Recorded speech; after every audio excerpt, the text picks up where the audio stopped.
damsel in distress. And in order to preserve the image of the courteous Marine, I think it's only right that I should help. Okay, but hurry up, will you? Hey, we'll wait for you. Are you kidding? You're on your own, fellas. Sergeant Carter's now going on reconnaissance alone. See you tomorrow. Have a ball.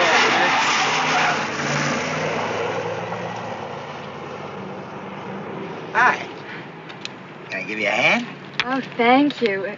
Sergeant? Carter. Vince Carter. Betty Ann Brewster.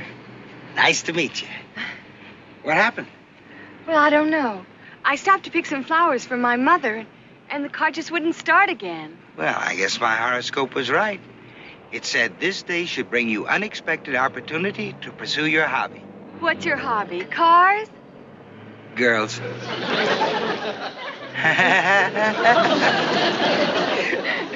Well, let's take a look, huh? Maybe your oil filter's clogged.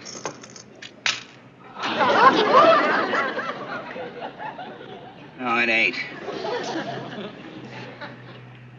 Oh, Sergeant, I'm so sorry. Well, that's okay. I'll get a new one in town. Oh, no. Absolutely not. I insist that you come to my house and I'll wash it for you. Huh? But it'll take so long to dry. Well, then we'll just have to sit there together until it does. Let me get this sink fixed. Well, thank you. And in the meantime, I'll just go and pick some more flowers. Yeah.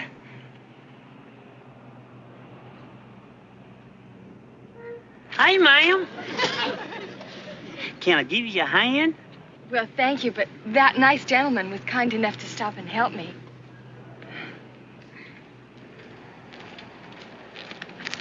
Hey, buddy, can I give you a hand? Huh? Well, I'll be. Hey, Sergeant. Why, what are you doing here? I was on my way into town, and I just thought I'd stop and help. Look, Pyle, Oh, looky there. You got a spot on your shirt. All right, get moving, Pyle. On your way, move it. I think your trouble is your distributor. I'll have it fixed in a second. That ain't the distributor. That's the generator. Distributor's over there. Get lost, Pyle, get lost. It ain't the distributor, miss. Oh, there it is. I see the trouble. What is it? Well, back home, when one feller finds the trouble, he gives the letter it starts with, and then the other feller has to guess. The letter's S. Well, I haven't got time for games. I should have said SP. It's 2 words. What is it? You give up already? Pyle. Well, first word's spark. You know what the P stands for? Plug. Spark plug, you get it? That's it, Pyle. Just fix it. Yes, sir. You can get in the car, miss. It'll be fixed in just a jiffy. You see, what happened, miss, is them little rubber caps popped off your spark plugs. I never have seen that happen before by accident. Usually you have to give them things a pretty good tug to get them off. But I guess if you hang around cars long enough, you're bound to see everything. All right, Pyle, get a move on. Yes, sir. I just snapped these little rubber caps right back on. First time I ever seen anything like this happen by accident. Give her a try now, ma'am.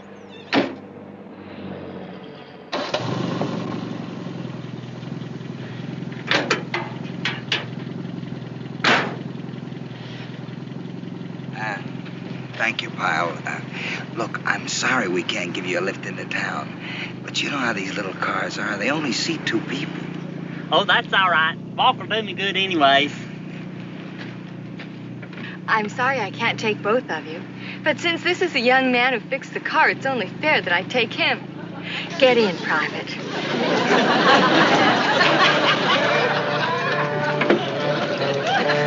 You can sit in my lap if you want to, Sergeant.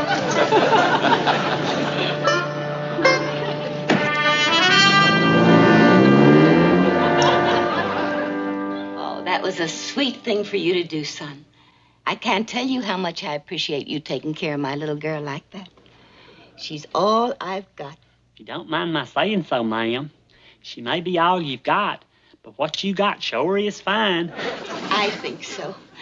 Oh, now, Gomer, your hands must be dirty from fixing that car, so why don't you go and wash up? Now, there's a fresh towel right next to the window. Yes, ma'am.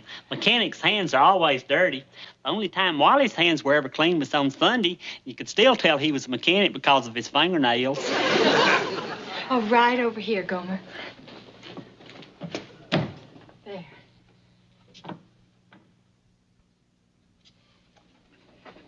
Well? Oh, he's perfect. Have I ever picked a wrong one yet? No, but we gotta be careful, very careful. Now, don't worry. I just wish we had 10 Gomers. Oh, and I hope he's as dumb as that sailor we had in Norfolk. Mom, next to Gomer, that sailor was Albert Einstein. He sounds too good to be true. Believe me, my only problem was choosing between Gomer and the sergeant who stopped to help me. He ran Gomer a pretty close second. Ma'am? Well, what is it, Gomer? Ma'am, I just made a terrible mistake. Well, what happened? Well, you remember you told me that the towel was right by the window? Yes. Well, before I realized it wasn't the towel, I dried my hands on the curtains. He's perfect. Just perfect. What? Oh, well, I was just telling Betty Ann how perfectly wonderful you were to help her. And I told Betty Ann that I insist that you stay for dinner. Well, I don't know where I ought to do that. Please, Gomer, please say you'll stay. You mean a regular dinner where you sit down at the table and everything? Just the three of us. Just one little happy family. Ma'am, you're making my eyeballs puddle up. Will you stay? Will I? Oh, good. And Gomer, don't call me ma'am. Call me Mom. Okay. Mom? Oh, thank you, son. And I'm going to cook you the finest meal you ever ate. Candied yams and noodle pudding, hominy grits, and my specialty, chicken and dumplings cooked in sherry wine. Oh, my. I just remembered I'm fresh out of cooking sherry. Gomer, dear, will you do me a favor? Sure, anything, ma'am. Mom. Mom? Well, would you mind going to the spirit store? Spirit store? Well, I just hate to say the word liquor. You are a good woman. Just tell me what you want and I'll get it for you. Oh, fine. Now, I'll just write down the kind to get. It's a special kind. And I'm going to put in a check for the man at the store to cash. He does that for me. Betty Ann, you sure are a lucky girl. She's the sweetest mom I ever met. She certainly is.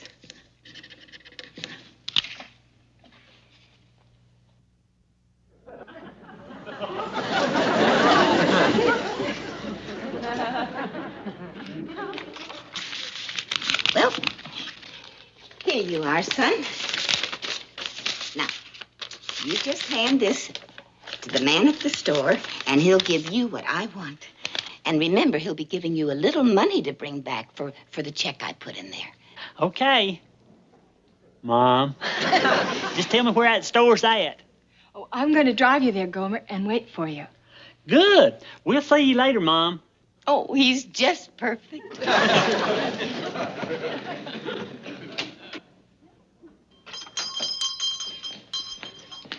Good afternoon. May I help you? Say, you got just about everything in here, hadn't you? Yes, sir. Is there something I can help you with? Oh, it's all wrote down here in the note, exactly.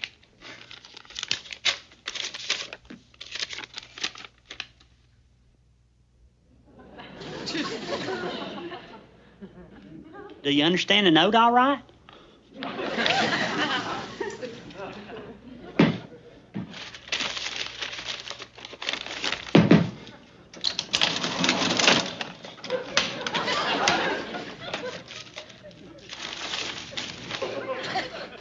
Are you sure all the money's there?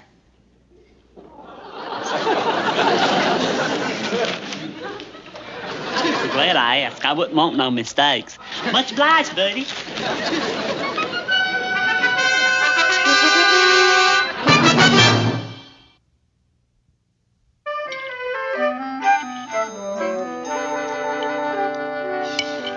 Ma'am, that's the best tasting apple pie I've had since I left home.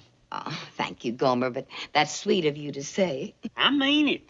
Well, Gomer, we'd like you to come for dinner whenever you can. Gosh, I just don't have the words to express my appreciation. Well, you don't have to, Gomer. You've been ever so helpful already. Well, it's been my privilege. I just wish there's more I could do for you. Well, I'm sure you two children don't need an old lady sitting around, so I'm just going to mosey off to bed.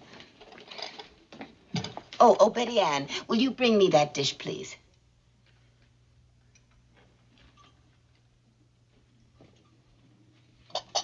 Now, he's in your hands now. You make sure he wants to come back.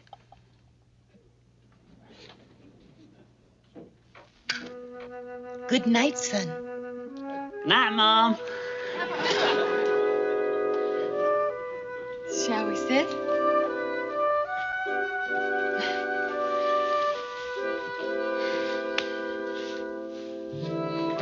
Gomer, Huh? what do you do in Mayberry when you're sitting with a girl with the lights turned down low? You really want to see? Mm-hmm. I'll have to pull down the shade. All right. Okay. Are you ready? Go ahead.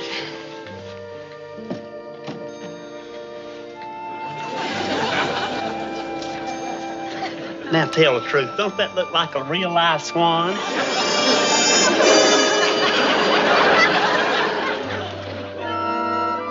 So tell us the whole story, Gomer. What happened? So her car is stalled. Well, I give her the once over, and then I realized she popped her plug. She wasn't even sparking. No, who cares about the car, Gomer? What about the girl? The girl. Yeah, was the girl pretty? Oh, Betty Ann was more than pretty. She was beautiful. You ask Sergeant Carter. He's seen her. And she's got this sporty little car. It's fire engine red with white wall tires. Gomer, what happened? Well, then her mom, this sweet little old lady, home cooked us a chicken dinner with candied yams and all the fixings. Gomer, we ain't interested in your diet. What happened? Well, then we went into the living room where the lights had been turned down real low. And? You see, her mom had gone to bed and left me and Betty Ann sitting there on the sofa in the dark. And? Well, we sat there a while, and then I done some of my silhouettes on the window shade. That made her sleepy, so I went on home. Oh, boy. All right, everybody, out on the road. Hey, Sergeant. I was just telling the fellers what happened yesterday. I ain't lie funny. Just think, if you'd have fixed Betty Ann's car instead of me, you'd have been the one that had that home-cooked meal instead of me. You had dinner with her? Uh-huh. And you'd have been the one sitting in the parlor with her instead of me. You sat in the parlor with her? Uh-huh. I ain't lie funny. On the road, Pyle. Just because I fixed the car instead of you. Outside, Pyle. Ain't lie funny, though. Tell the truth. Move it!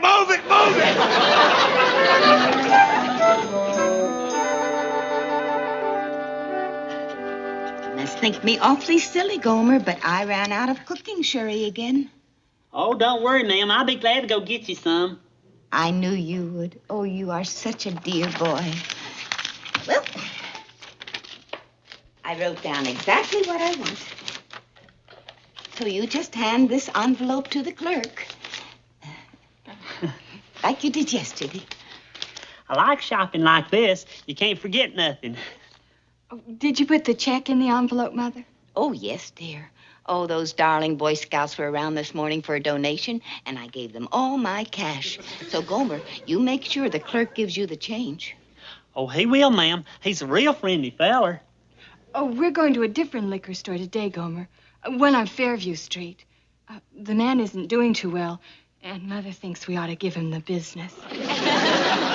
Oh, you are two of the most kindly people I've ever known. I hope them storekeepers appreciate what you're doing for them. Off you go.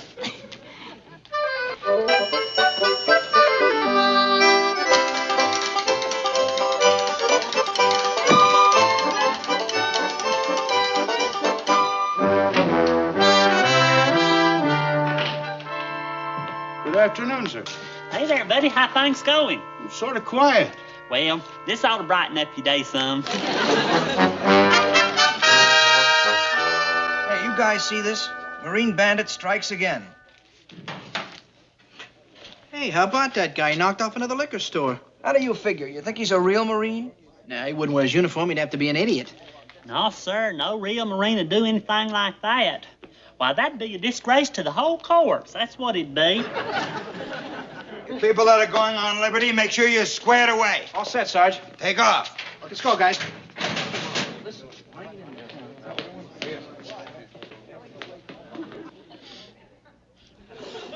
What is that? Stout-hearted man. What? Stout-hearted man, that's the name of the new hair tonic I'm using. The radio announcer says it has that clean, masculine aroma. You wouldn't by any chance have another date? Yes, sir. Oh, you remember Betty Ann, the girl that popped her plug. She had that little bitty car, and she had room for me, and she didn't have room for you. I remember. Ain't life funny, Sergeant? If you'd fix Betty Ann's car instead of me, you'd be the one going in for dinner in the evening. I tell you, life sure is funny. Get out of here.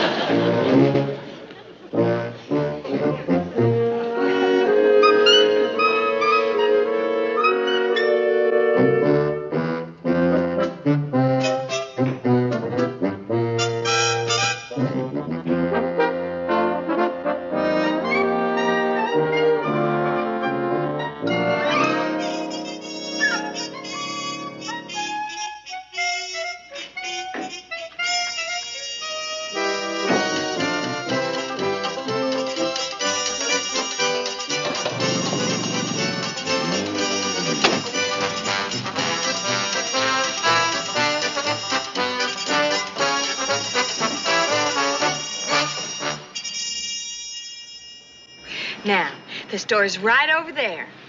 Gomer, are you sure you have the note? You betcha I have. Pyle! Hey, Sergeant, what you doing here? I've been looking all over for you. You have? Is something the matter? You gotta get back to the base. Hi, Betty Ann. Hello, Sergeant. But why, sir? I never saw anyone leave his bunk in such a mess. The hospital corners on your bunk were a disgrace. They were? Pyle, you'd better get back before the duty officer checks the barracks or he'll really lay you out. If you hurry, you can probably just make it. But I gotta pick up something for Betty Ann's mom. Please, it won't take very long, Sergeant. Well, how about I do it? He's got to get back. Well, Any little errand he can run, I can run. I suppose so. I guess it'll be all right. Well, it's that store right there, Sergeant. And you just give the clerk this note, and he'll give you a bottle of cooking sherry, and there's a check in there he'll cash for you. It's all in the note. Okay. Now, you get to the bus station and get the first bus back to the base. I hope you beat the duty officer. Don't worry, Sergeant, I will. And thank you for warning me. Bye, Miss Betty Ann. I gotta get back to the base now, but the Sergeant Carter here to take over real fine for me. Get the car started, honey. I'll be right back. Good afternoon, Sergeant. You certainly seem happy today. You'd be happy, too, if you were in my shoes. Here, it's all in the envelope. And make it snappy. I got a lot of lost time to make up for. I know exactly what you mean.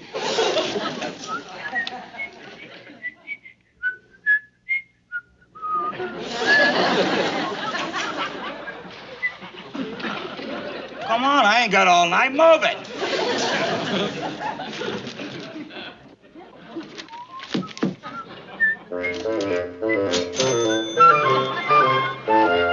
Hi, Mom. Oh, hello, dear. Dinner's almost ready. Go. What happened to Gomer? Well, he had to go back to the base. This is Sergeant Carter, who was nice enough to fill in for Gomer. Hi, Mom. I've heard a lot about you. Oh, thank you, Sergeant. Now, you just make yourself at home, and we'll be back in a minute. I'll be waiting for you. Okay. But what happened? Why did Gomer leave? Well, he's so stupid he can't even make his bed right. They sent him back to camp. Oh, I'm afraid of this one. A private, okay. But this one's a sergeant. They're smarter. Oh, not this one. He's the one I was telling you about. He was with Gomer that first day. Besides, he already pulled our job for us. Look, it's our biggest haul yet.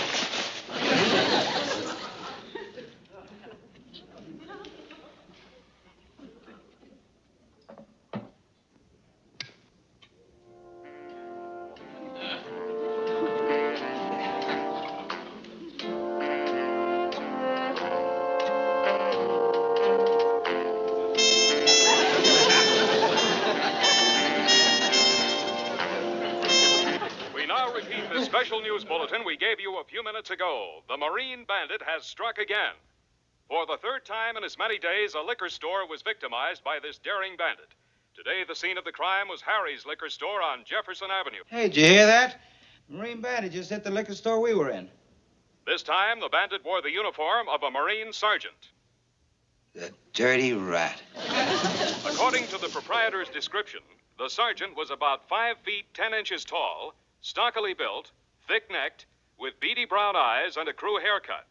That kind always has beady eyes. And, as in the 2 previous robberies, he handed the proprietor a note in a white envelope, demanding money and a bottle of cooking sherry. Stay tuned for more details. White envelope? Cooking sherry. Marine.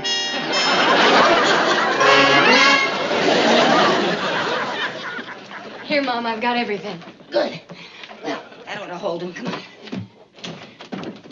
These are the ones, officers. These two right All here. right, you two.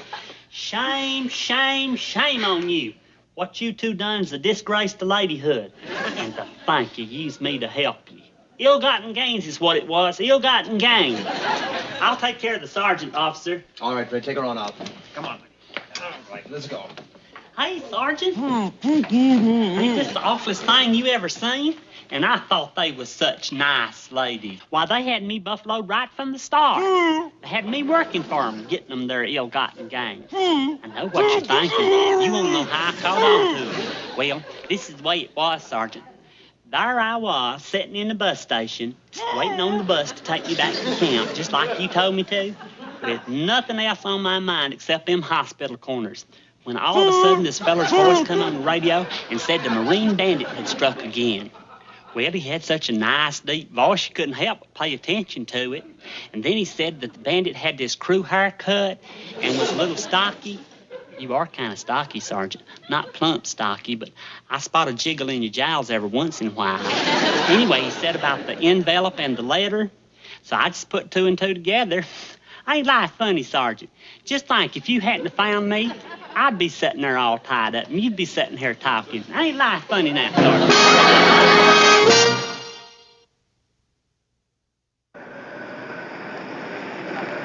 Whoa!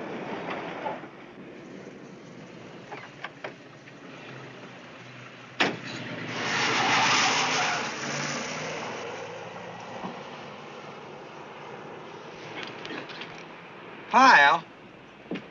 Hey, Sergeant. I was just fixing this nice lady's car.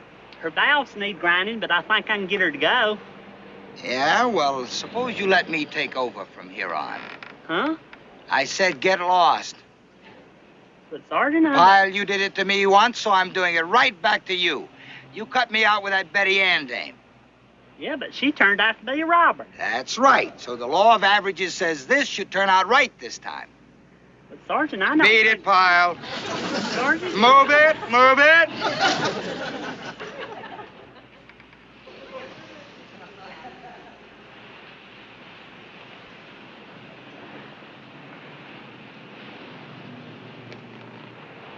How'd do, ma'am? I hope you don't mind, but the private had to leave on urgent business, so I'll take over for him. Okay? Bless you, son. It's so sweet of you to do this.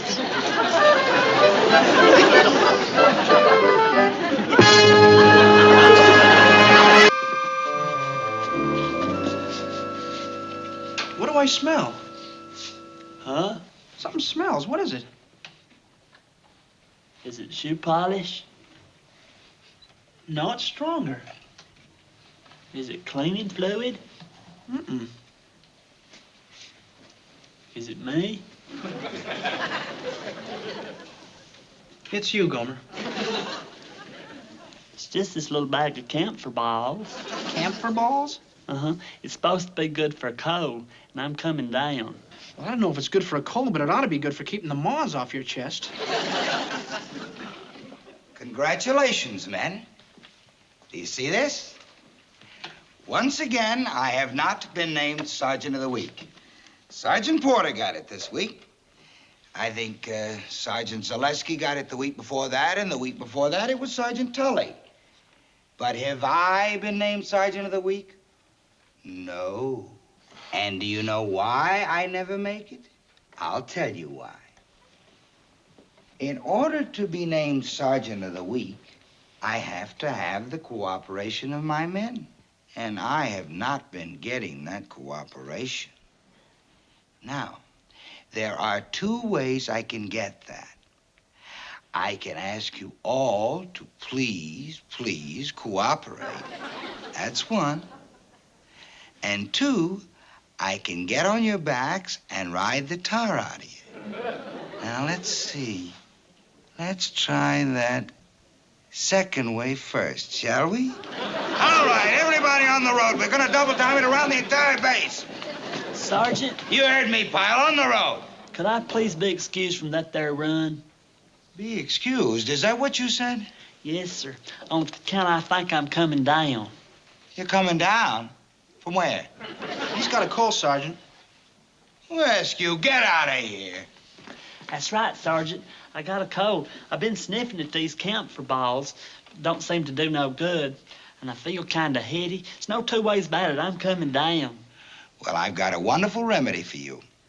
Just fill your mouth with water, then sit on a stove, and when the water boils, your cold will be gone. All right, Pyle, get out on the road and start running.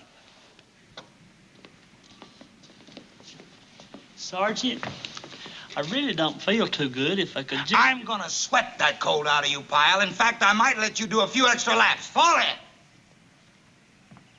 Lay up, hey up, double tap, hey up. You all like the little trot you just had? Well, it's only the beginning, folks. I'm gonna get through to you people that I mean business till I am made Sergeant of the Week. I'm gonna stay on your backs until I get the kind of cooperation I want. Did you do your 2 extra laps? I did, Sergeant. I really feel bad. Can I go sick bay? Okay, Pyle. You can go to sick bay. But you hear me good. You better really have something. You better really be sick. Easy does it now. There you go. Throat's red, quite irritated. You've got yourself a good old-fashioned cold. Felt myself coming down. I just knew it. May I have some water, please? Here. Take one of these pills. Is that one of them anti-pills? Antihistamine. That's it. You know about that, do you? Yes, I know about that. It'll probably make you drowsy for about 24 hours. She'll be all right tomorrow. Thank you, sir. Now go back to your barracks. Tell your sergeant I want you to get into your bunk and take the rest of the day off. Yes, sir. And may I say, sir, I think you, Doctor, almost as good as Doc Crenshaw back home. Wow. Yes, sir. You can go now. Yes, sir. Thank you, sir. I hope we meet again sometimes under happier circumstances. Bye, ma'am.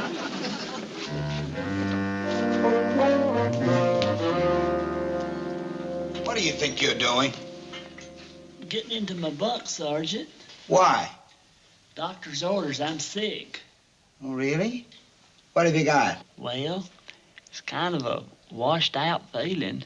Bad cold's what it is. Pyle, do you think I was born yesterday? I've seen this act 1,000 times. Get out of that bunk. I can't, Sergeant. I just can't. Doctor told me to stay in my bunk till tomorrow. Said to tell you. Oh, really? Well, isn't that convenient? You'll just happen to miss out on this afternoon's drill and this evening's hike. Well, I sure am sorry about that, but you wouldn't want me to go against the doctor's orders, would you? Oh, no. And just to make sure you didn't misunderstand the doctor, I'm gonna call him up myself and find out. You know what I mean, Pyle?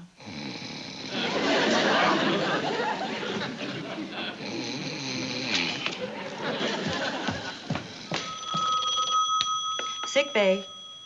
Who? Gomer Pyle's platoon sergeant? Yes, ma'am.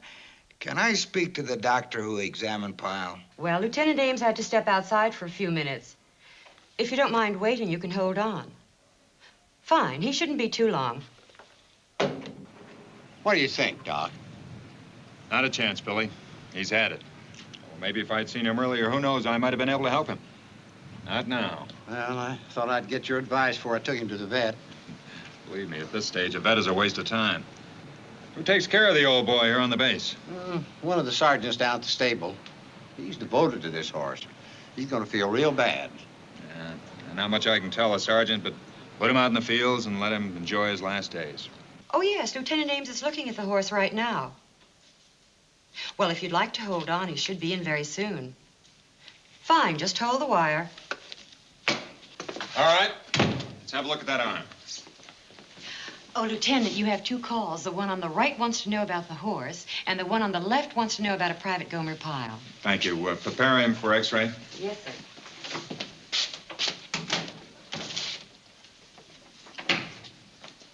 Which call was which? The one on the right is about the horse.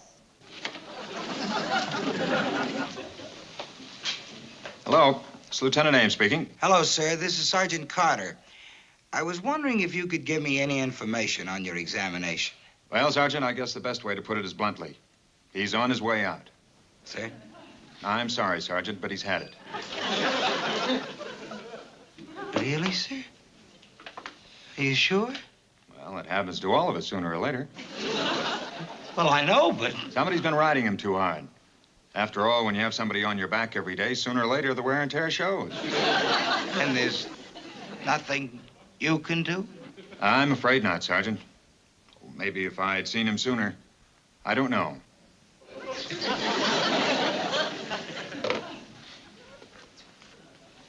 Hello, this is Lieutenant Ames speaking. Hello? Hello? Guess he couldn't wait. And he thinks he has a cold.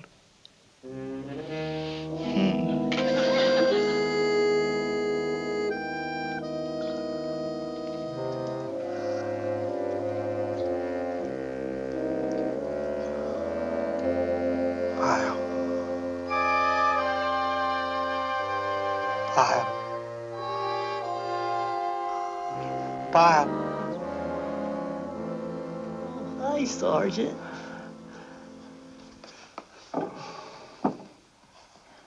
How do you feel, boy? Gee, Sergeant, I feel just like I came back from the dead. Don't say that. You just gotta rest, boy, that's all. You just have to get your rest. But I gotta get out of bed. I gotta help make you Sergeant of the Week. Who cares about Sergeant of the Week? I know I got the best private... No. The best man on the entire base in my platoon. Who's that? You, Pyle. Golly. Thanks, Sergeant. I wish I had a lot of men like you, Pyle. I know I pick on you more than I do the other fellows, but that's to keep them on the ball. You see that, don't you, boy? Huh? Well, I'll be. Now I know why you was always on my back. Please, Pyle. Don't worry, though, Sergeant.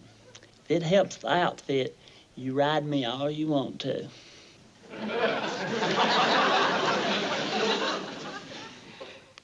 Who's calling, please? Sergeant Carter? Well, just a minute. I'll see if the lieutenant is in. It's Sergeant Carter, sir. Carter? Oh, the animal lover. I've heard of cases of man's devotion to dumb animals, but this one outdoes Tarzan and Cheetah. Lieutenant Ames speaking. Sir, I know that you said nothing could be done for him, but can anything be done for him? I mean, can't something be done for him? Look, Sergeant, I told you this morning he's just beyond treatment. I know, but, well, what are we going to do? Just let him fade out? All you can do is try and make him comfortable. Yes, sir. But if there were any suggestions you had on, well, how we could make him more comfortable. Yes, sir. Thank you, sir. I'll write it down. You might give him an apple or a piece of sugar. Apple or a piece of sugar. Yes, sir. I got it. I'm sorry, sir. I didn't quite get that. Yes, sir. I got a brush. Brushing. Right. Did you say flies, sir? You did. Keep the flies off him? Yes, sir. Anything else, sir? That's about it, Sergeant. Just make sure he rests as much as possible. Yes, sir. Thank you, sir.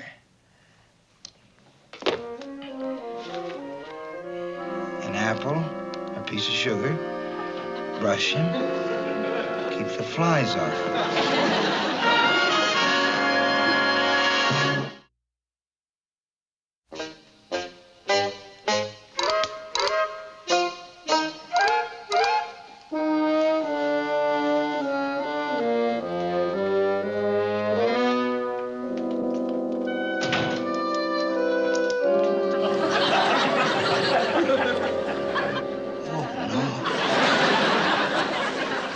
What did you say, Sergeant?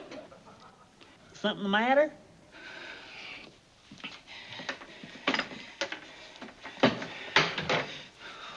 Golly, you look awful. I think you ought to be in this bed instead of me. No. I'm all right. I feel fine, Sergeant. I want to get up and do some work. No. You gotta follow doctor's orders, Pyle. I suppose the doctor means well. But did I ever tell you about my cousin Piedmont? Well, he had a cold and they put him to bed. Well, he was laying there one day and all of a sudden he went just like that. He went just like that? Mm-hmm. He always went like that when he had an idea. And this time his idea was to get up out of that bed and go to work. And sure enough, he felt all better. Look, Pyle, I'm here to keep you comfortable. So as a favor to me, will you please stay in bed? Well, okay, Sergeant. But just 'cause it's a personal favor to you, though, I wouldn't do this for nobody else. Won't be any next time. That's all there is to it. We got this. All right, you guys, knock off the noise. Knock it off. Can't you see we got a sick man here?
Here, Pyle. That'll be good for you. Sergeant, thank you. Just what I wanted. You know what they say, an apple a day keeps the doctor away. Yeah, that's what they say. Sure is juicy. Won't you have some? No, Pyle, you finish it.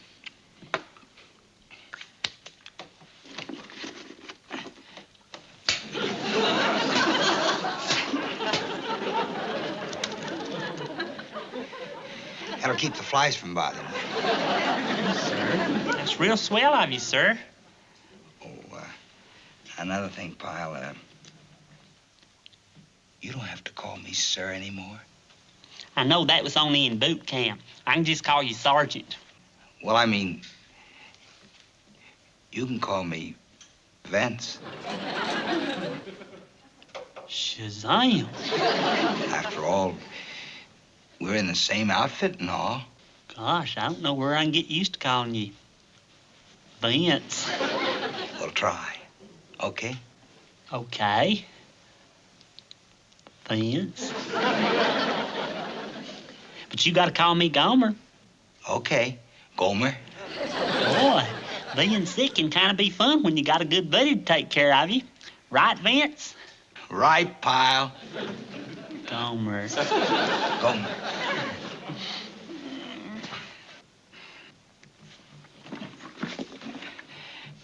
Sit up a little, Gomer.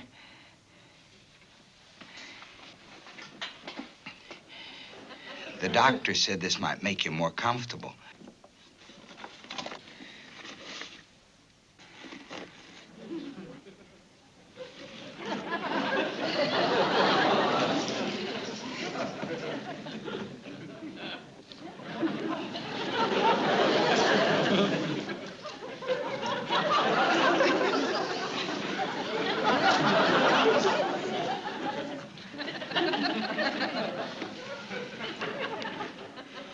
Well,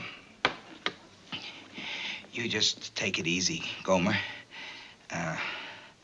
Maybe read a magazine or listen to the radio. Just relax.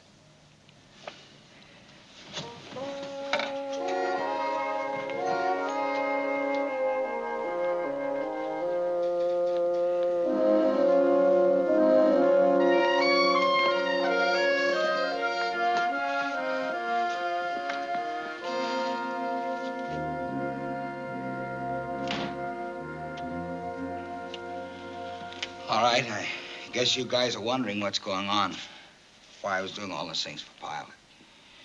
So I'll give it to you straight. He's a lot sicker than I thought he was. An awful lot sicker. What's wrong with him, Sarge? The doctor didn't say.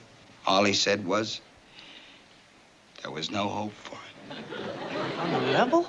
According to the doctor, he hasn't got very long to go. Could be any day now. There's nothing we can do? Nothing? Nothing. Except keep him comfortable and make his last days as happy as we can. Sarge, is he in any pain? You know, Pyle. Would he say anything if he was? He's probably in torture this very minute.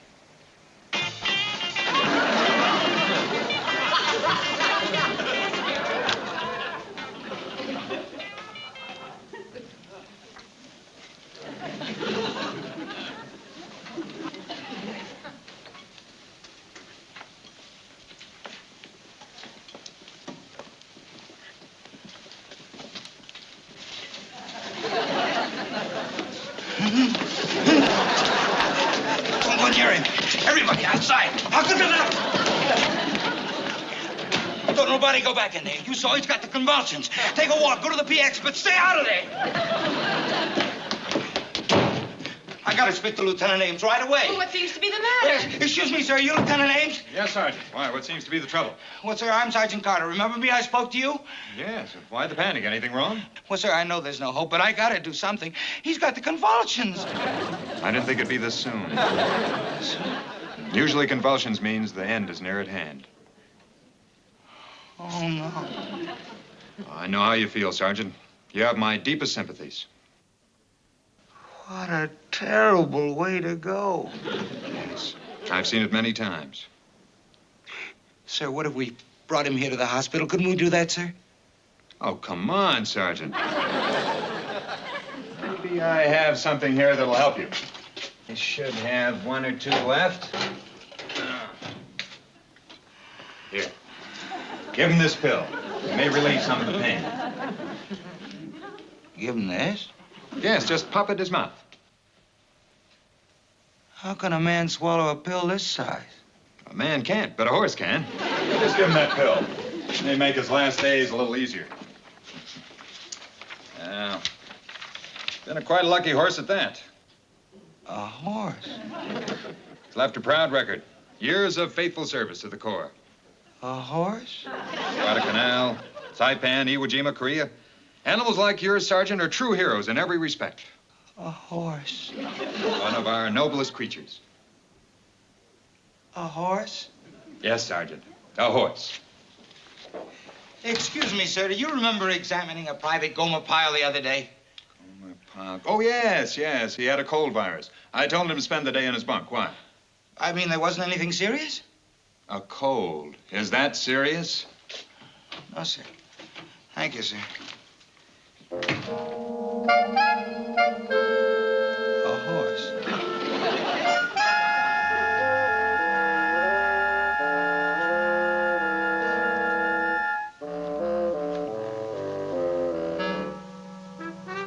It's for a horse.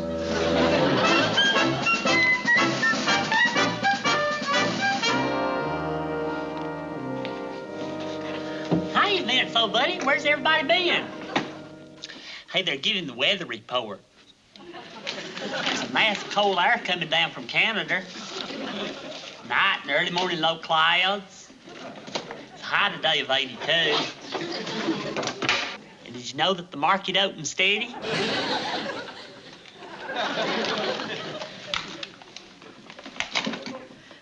All right, Pyle.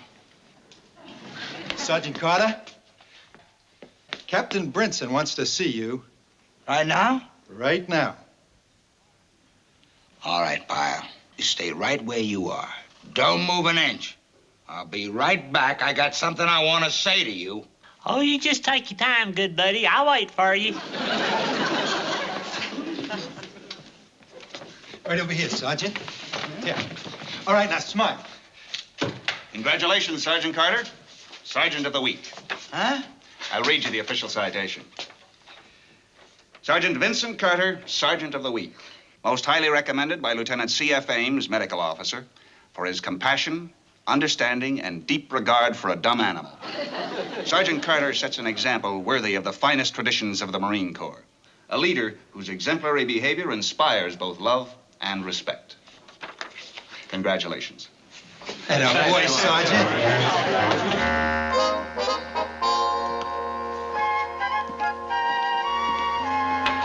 Hey, Vince, old buddy. What was it you wanted to say to me? Nothing. I just wanted to say, hey, Gomer.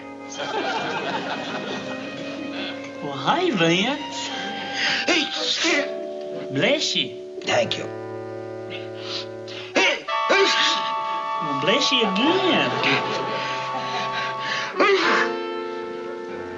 Vince, you know what I think, old buddy? I think you got my cold.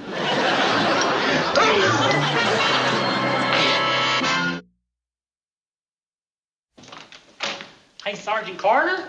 Yeah. Hey, Sergeant, they told me you was feeling poorly. Are you coming down? It's just a little cold.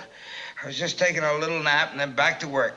In fact, I was just about to get up. Oh, don't do that. You got to stay in bed. No, it's all right. I'll be all right. Now, you stay right where you are. You're sick. Look, I've got some work I got to... You know what else? I'm here to make you comfortable. See? Brought you an apple, a piece of sugar. I ain't gonna let them flies get at you. She's fly. Look, Pyle, you know what else? I'm gonna take care of you just like you done for me, good buddy. Pyle. Gomer, call me Gomer.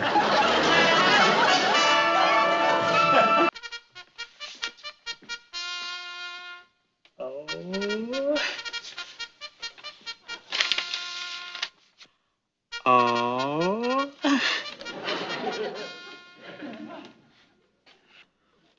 Oh. That's sweet. That's really nice. Okay, Gomer. Who's the letter from? Huh?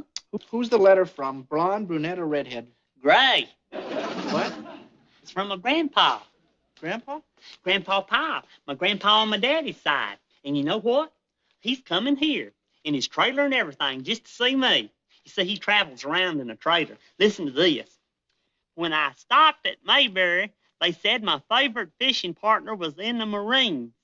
Fishing wasn't the same. I couldn't look a worm in the face without thinking of you. Ha ha. You and your grandpa are really close, huh? Closer than two front teeth. Grandpa and me, we done a lot of hunting and fishing and talking together. I learned a lot from Grandpa. He knows just about everything there is to know. And you know something else? He was a cavalry sergeant in World War I. Cavalry sergeant, huh? In the U.S. Army. Listen to this. So you joined the Marine Corps. I thought I learned you better. Ha ha. The doughboys used to have a joke about the Marines, but I won't tell it to you as your mama wouldn't like me to. Anyway. All right, men. Fall under the rear of the barracks on the double.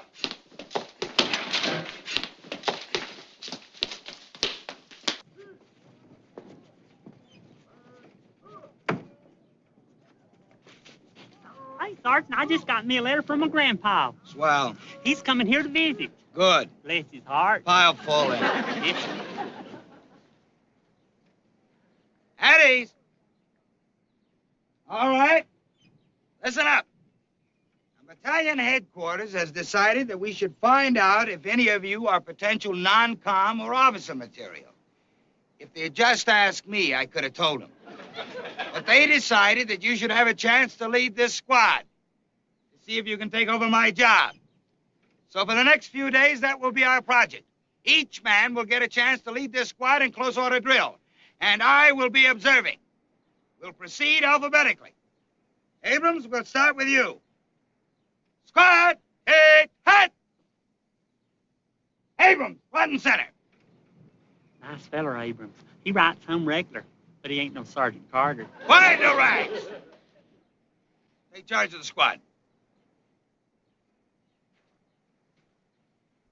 Right! Height! Forward! Halt! 1, 2, 3, 4. On the right flank, halt! On the right flank, halt! On the right flank, halt! 1, halt!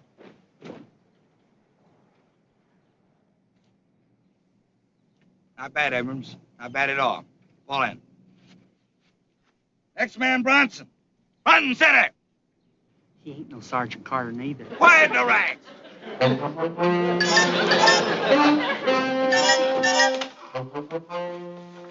Hey, Sergeant, can I see you a minute? What do you want, Pyle? Well, sir, I'd like to talk to you about my turn at leading the squad. What's to talk about? I told you it was alphabetical.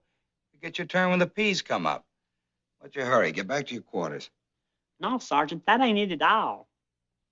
What is it, then? Well, I just soon not have a turn. Huh? I just soon not have a turn at leading the squad. Just like that, you just soon not have a turn. Well, it ain't that I don't want to do it. I do, but I'm afraid I'll disappoint you, and then I'll feel just awful. Will you really?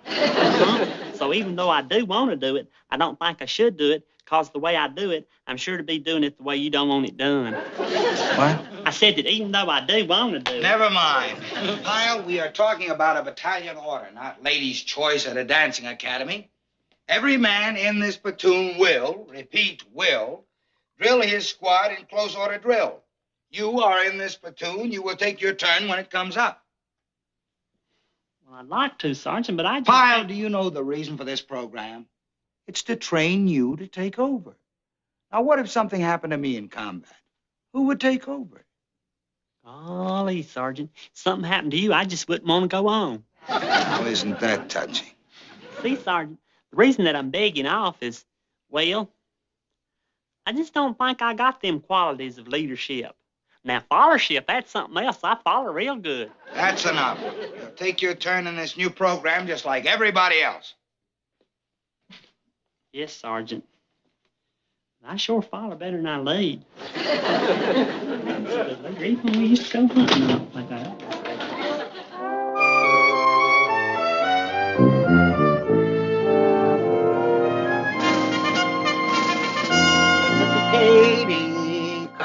Katie, you're the only girl that I adore. When I'm a moonshine.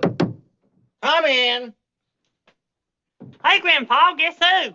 Gomer! Come in here, boy. Come in here, boy. Come in here. Good night, alive. Oh, Lordy. Let me take a look at you. Let me take a look at you. Still growing. You 6 foot? Uh-huh. You look 6 foot. Hey, what you got in there? A anvil? Well, you know what to say, Grandpa. The Marine Corps bills me in. You got a weekend pass, ain't you? Yep, I got the whole weekend. Good. You sure growed up nice and tall. I'm 6 foot. You look 6 foot. Hey, Gomer, got a present for you. Right over there on the couch. That's for you. Oh. Sweet dreams from the Grand Canyon. Ain't that pretty? Oh, and it's got a picture of it, too. Yeah, I was there a couple of weeks ago. That's a big ditch, son. Sure is pretty, Grandpa. Thank you. It's real thoughtful of you. Oh, it ain't nothing. Let's settle down. Get to talking about that there Marine Corps you in. How you getting along? Well, tolerable, just tolerable. Today wasn't a very good day. Why? What happened? Well, We got this new program where each man gets to close order drill the squad. What they're doing is they're looking out for fellers that could take over in case they had to. Good, good.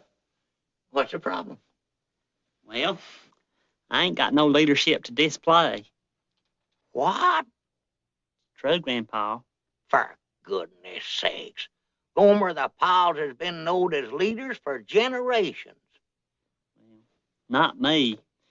I just couldn't get out there in front of all them men and pretend I'm the sergeant. Tell me one thing.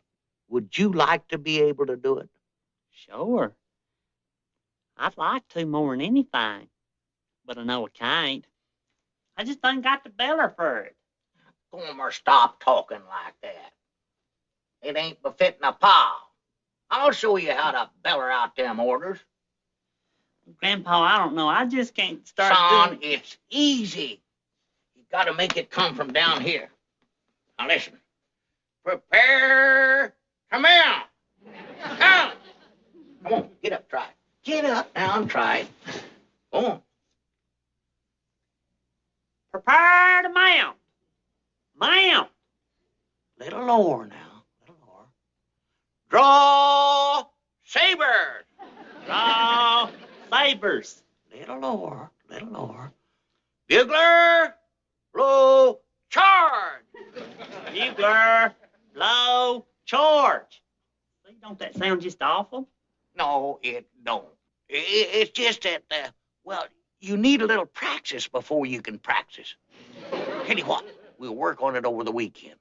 I'll get you some people to drill with. Who would you get? Well, I'll get well, I don't know, but I'll get you some people now. You can do it, son. Oh, you can too, a big boy like you, 6 foot. You're 6 foot, ain't you? Uh-huh. You look 6 foot.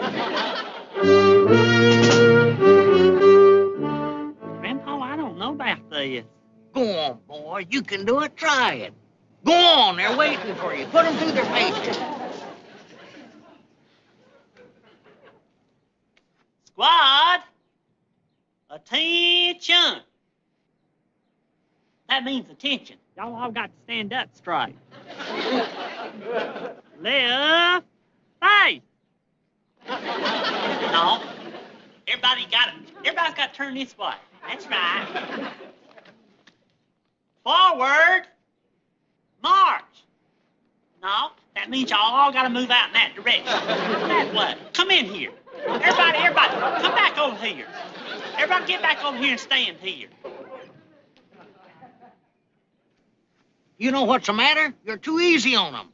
Now, them troops you're going to drill are just like these kids here. You got to show them who's boss. Watch. All right, straighten up them ranks there. You down there, get that smile off your face. Suck in your stomach. Stand up straight. I'm talking to you. Pay attention to me. You hear me? Hey, come back here. Come on back here. You bellered so loud, Grandpa, you scared the troops clean off. Well, at least they know they've been bellered at. And you can do it too, boy. I'll sure try, Grandpa. You can do it too. You're a big boy. You're 6 foot, ain't you? Uh-huh. You look 6 foot. Better get back in the trailer. Squad, catch, forward, help, hold your left, left flank, to the right flank, up your left, forward, Golly, Duke. You sure can beller. I wish I could do that, but I know I messed it up. You gotta stop worrying about it, kid. All right, all out, close order drill. That means you too, Pyle. Especially you. Come on, Gomer, you can do it. Come on. One, right, hey.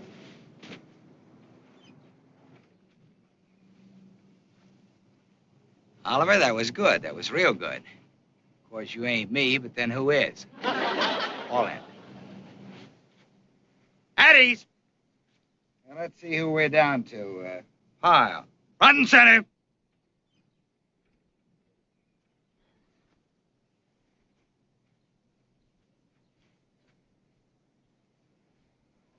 Take charge of the squad.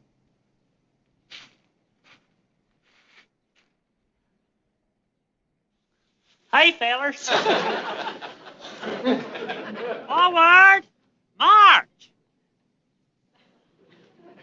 Ain't moving. They're still at ease. Oh, forgot. Squad. Attention. Right face.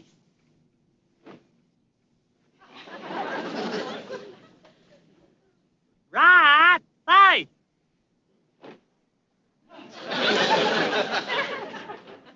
Right face. Right face. At ease. Pyle, march 'em. Drill 'em. What? Attention. Right face. Forward. March. 1, 2, 3, 4. To the rear. March. To the rear. March. To the rear. March.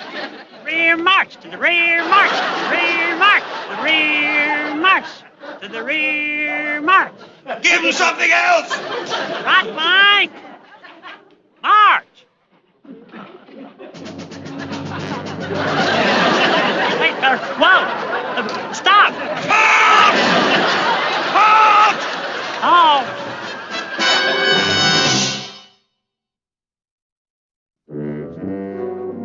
Let's face it, Grandpa. There's no two ways about it. I'm just a failure as a leader. Now, you stop saying that. You ain't a failure. You're a good, strong boy. You got a good head on your shoulders. You're 6 foot. It's just one thing that you don't have. One little thing. And that's confidence. And now, son, there's where I can help you. I don't know, Grandpa. If you don't have confidence, nobody can give it to you. Well, I don't know about that. Gomer, we ain't licked yet. All you need is confidence. Confidence. Yes, sir, my boy, with a little confidence, you can do anything. Anything. And this is going to give it to you. What's that? Excelsior. That's right. Excelsior means high, up, up. Gomer, would it surprise you to know that that was the emblem of my daddy's regiment in the Spanish-American War? No. Rode up San Juan Hill attached to your great-grandpa's saddle, right alongside of Colonel Teddy. This here emblem? That there emblem. Shazam. Great-granddaddy Pyle was a brave man, wasn't he? Brave leader. Gomer, you know, when I first went into World War I never had a dime's worth of confidence. I was just as scared as you are. Oh, that couldn't be, Grandpa. Oh, yes. Until my daddy gave me this. He said, as long as you have that, you'll be a leader. And I carried it, and I was. That little emblem right there. You mean it's magical like? Well, that's one way to describe it. Just put it in your pocket. Now, recollect, son, that ain't no ordinary piece of metal you got there. When that was attached to your great-grandpa's saddle, he was fighting his way up San Juan Hill, yard by yard, fighting like a man inspired. Colonel Teddy turned to him. He said, Pyle, you're fighting like a man inspired. That's what he said. Bullets was a-flying every which way. Men was turning back, but not your great-grandpa. And when the smoke of battle cleared, there he was, planting Old Glory smack on top of San Juan Hill. And that little emblem you got in your pocket was with him every step of the way. Now, can you tell me that having that emblem don't make you feel no difference? Don't you feel about 10 foot tall? I do, Grandpa. I declare I do. You look 10 foot. Try a couple of commands. Squad to hut. Right. Hey, did you hear that, Grandpa? I sure did, boy. You know, with that in your pocket, when you get out there to drill them troops, you'll make that Sergeant Carter look like a recruit. Right.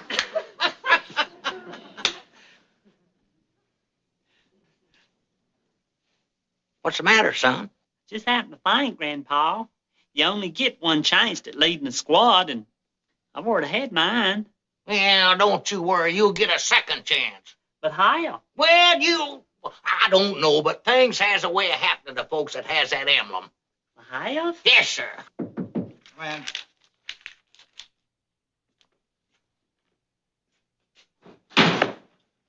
Fine, sir.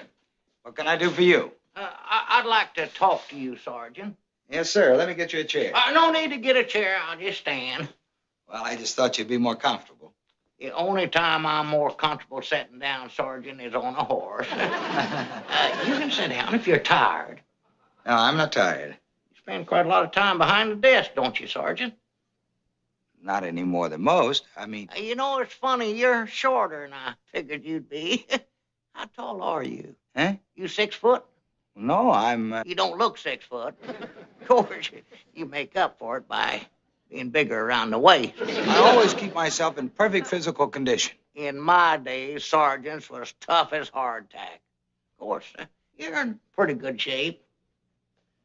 For the shape you're in. Look, would you mind telling me what you want to talk to me about? And I didn't get the name. Pyle. Sergeant Otis Pyle. U.S. Cavalry, retired. Pyle? You mean... Gomer's grandpa, that's right. You know, the reason I come over to talk to you, Sergeant, after hearing Gomer talk, I decided you was the brightest non-com around. And now that I've met you, I'm sure of it. Huh? The way you keep them young fellers from having a chance to take over is a work of genius. What? Now, wait a minute. I give him a chance. Right now, we're conducting leadership tests. Oh, gosh. What? You should see old Army game. You give them one chance. And if you see they're beginning to catch on, you slam the door. Huh? Is that it? Beginning to catch... Look, that grandson of yours, he had his chance, and you know what he did?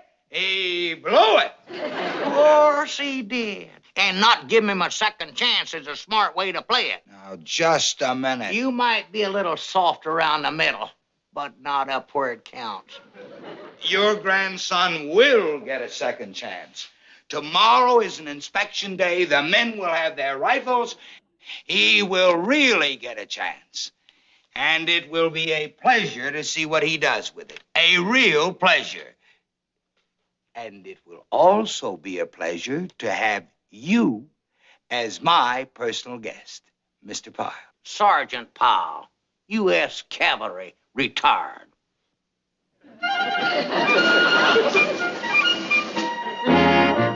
Pyle, front and center.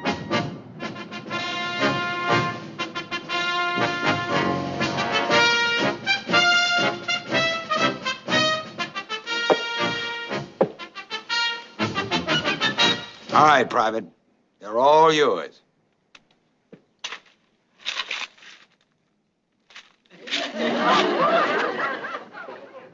What? 10 hut. Right. Hey.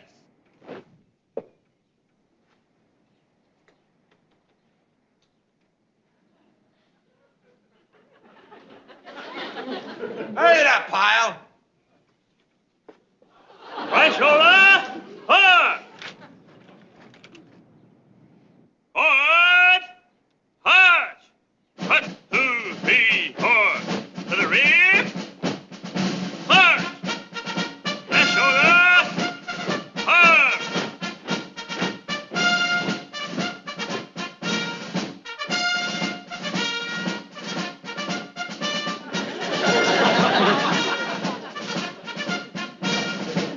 Hey, wait.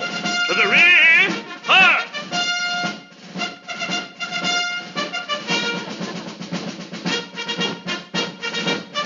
One, halt.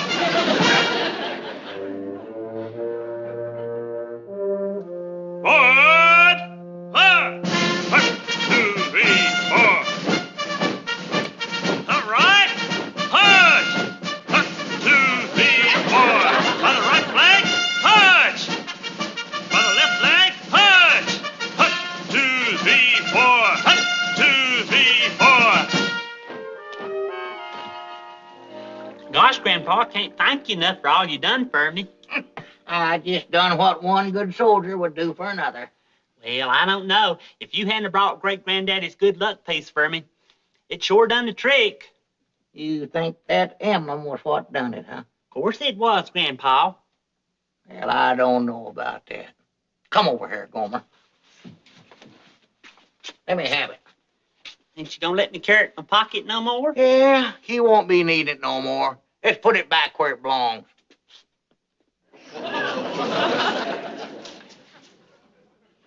Shazam! That's right. Now that you know what you can do, you won't be lacking confidence no more. Then it wasn't great-granddaddy's emblem that made me do it at all. No, and it wasn't some dinkus off a refrigerator door, neither. Just recollect, son. It ain't what you got in your pocket that counts. It's what you got in there.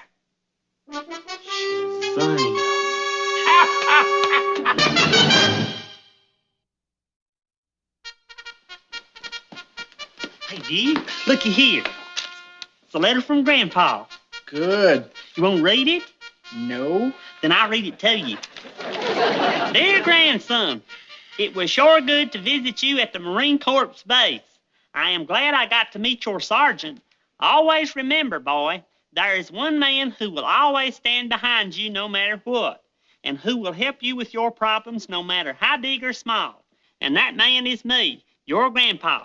As for your fat-headed sergeant, just follow his loudmouth orders and you will be all right. I hope to come back in a few weeks and see how you are doing. Hey, Sergeant. Letter from Grandpa. You want to read it?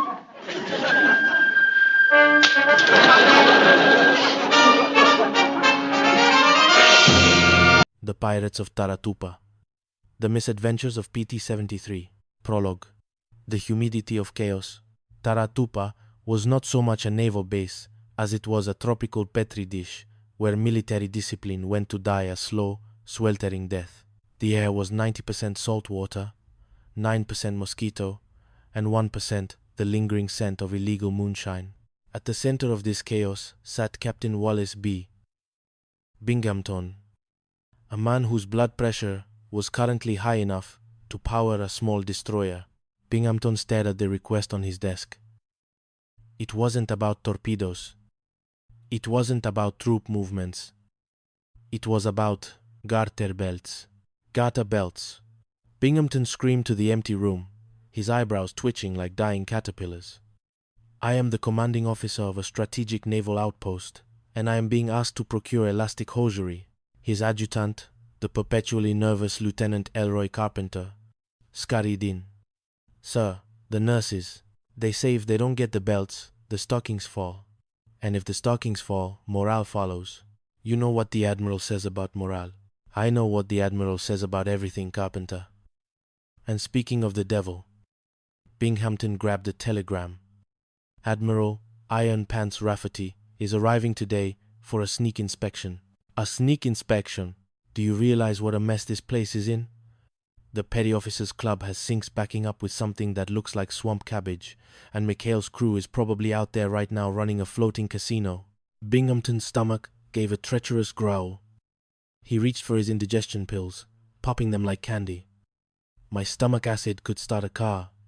Carpenter. I don't care anymore. I just don't care. Then, a wicked gleam entered his eyes, the kind of gleam that usually preceded a court-martial or a nervous breakdown. Wait a minute. If I were sick, truly sick, I'd have to appoint an acting base commander. And who better to face the wrath of Iron Pants Rafferty than the man who caused all this trouble? Not Commander McHale, sir? Carpenter squeaked. Exactly. With McHale and his cutthroats in charge, they'll run wild and destroy themselves right in front of the Admiral. It's brilliant. Carpenter, call the medic. I'm dying. I'm fading. Quickly, on the double, Binghamton collapsed into his chair, practicing his death rattle, while Carpenter ran out screaming for a doctor. The war was about to get a lot more complicated. Chapter 1. The Accidental Commander. Quinton McHale was a man of the sea, specifically the kind of sea that allowed for easy access to black market cigars and Japanese sake. When he was summoned to the hospital, he found Binghamton draped in a silk robe, looking about as ill as a man who had just won the lottery. Oh, McHale, It's bad. Very bad. Binghamton groaned, clutching a hot water bottle. The medics don't know what it is. Could be tropical fever. Could be heartbreak. McHale squinted. You look fine to me, Captain. A little flushed, maybe. I'm in bad shape. In fact, I'm appointing you acting base commander while I recover. And just to make sure you're supported, I'm making Ensign Parker your acting executive officer. Parker, standing nearby, nearly swallowed his tongue. Me? Executive officer? Oh boy. Did you hear that, Skipper? I'm finally in the big leagues. McHale sighed. He knew a trap when he smelled one, and this smelled like a crate of rotten pineapples.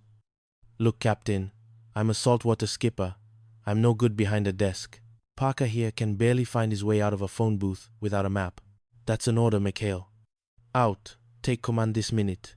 As McHale and Parker walked into the main office, the chaos began instantly. The phones were ringing like a chorus of angry banshees. McHale here. Quinton barked into the receiver. What? The sinks are still plugged? Call a plumber. I'm a commander. What? Radar contacts? Track them. Parker was frantically scribbling on a notepad. Skip! The CBs want to know if they can build the new barracks in the middle of the rifle range. Tell them to keep their heads down, McHale yelled. Suddenly, Gruber, the crew's resident entrepreneur, poked his head in. Hey, Skip. Since you're the big boss now, the boys want to know if we can throw a little shindig, a welcome to command party. We can rake in a pile of dough. McHale, distracted by a third phone line, waved him off.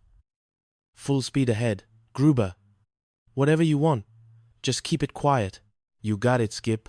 All ahead full. That was the mistake.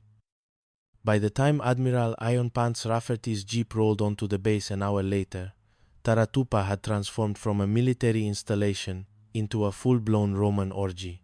Hula girls were dancing on the docks, a makeshift bar was serving Taratupa Thunder, and the crew of the 73 was running a 3-card Monte game in the air raid shelter. Admiral Rafferty stepped out of his jeep, his face turning a shade of purple that matched the tropical sunset. Binghamton, he bellowed. Where is that man? McHale stepped forward, trying to look official, while wearing a lei someone had tossed around his neck. Acting Base Commander McHale at your service, sir. McHale? What in the name of the Great White Fleet is going on here? Why is there a hula line in front of the laundry shack? It's an old native custom. Sir? A ceremonial greeting. McHale offered weakly. Rafferty stomped toward the hospital. I'm going to see Binghamton. If he's not dead, he's going to wish he was. In the hospital, Binghamton was enjoying a martini when Rafferty burst in. The captain scrambled into bed, hiding the glass under his pillow. Admiral, you won't believe it, Binghamton cried. McHale, he's turned the base into a madhouse. There are hula girls in the air raid shelter right now. Rafferty narrowed his eyes. Binghamton, you're delirious. I just came from the air raid shelter. It was empty. McHale had the men performing a fire drill. Very impressive, actually. McHale had moved faster than a torpedo. The girls had been shoved into a laundry truck. The bar had been hidden under a tarp, and the crew was currently standing at rigid attention. Binghamton's plan had failed. Not only was McHale not court-martialed, but Rafferty praised his unconventional but effective leadership. As the Admiral left, he turned to the trembling captain. Binghamton, you need a rest. A long rest. Maybe some psychiatric evaluation. I'll send the medics back. Binghamton stared at the ceiling as the acting commander McHale walked back to his boat, whistling a jaunty tune. Why me? Binghamton whispered, Why is it always me? Chapter 2. The Sultan and the Swindle. A few weeks later, the humidity was thick enough to chew. Binghamton was back in command, but his dignity was still in the shop for repairs. A new opportunity for glory arrived in the form of a diplomatic mission. The Sultan of Marami is arriving, Binghamton informed McHale, his tone dripping with fake prestige. He's bringing his 3 daughters, the princesses. The Admiral wants a 100% perfect impression, which means I want you and your riffraff as far away from the Sultan as possible. "We're going to Aku Aku and Rekon, sir," Makel said, hiding a grin. "Deserted strip of sand. No nips, no trouble. Good, get out." But fate, as it often did on Taratupa, had other plans. The Sultan's plane developed engine trouble and was forced to land near Mikhail's recon zone.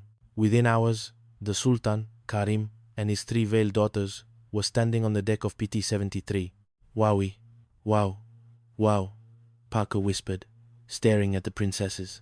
"I heard that, young man," the Sultan barked. "The next man who dares to debase the dignity of my daughters will answer to me." Mikhail stepped in smoothly. "Forgive him, your highness. In our country, that's a ceremonial greeting. It means, may your path be paved with gold." The Sultan softened. An interesting custom, and an interesting boat. By the time they reached the main base, the Sultan was behind the wheel, screaming with delight as he nearly rammed a supply barge. Binghamton was waiting on the dock, his face frozen in a terrifying smile. "Your Highness, welcome. I am Captain Wallace B. Binghamton.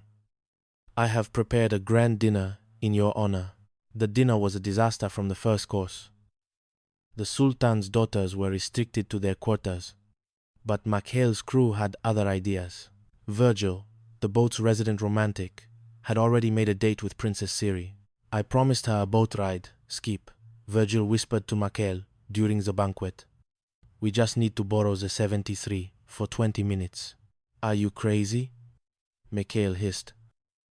"Binghamton will have our heads, but Skip, she's beautiful, and she loves peanut butter sandwiches." While Binghamton was busy trying to impress the Sultan with a bowl of canned fruit, Virgil sneaked the princess out. But the 73's engines, sensing the drama, decided to conk out in the middle of the bay.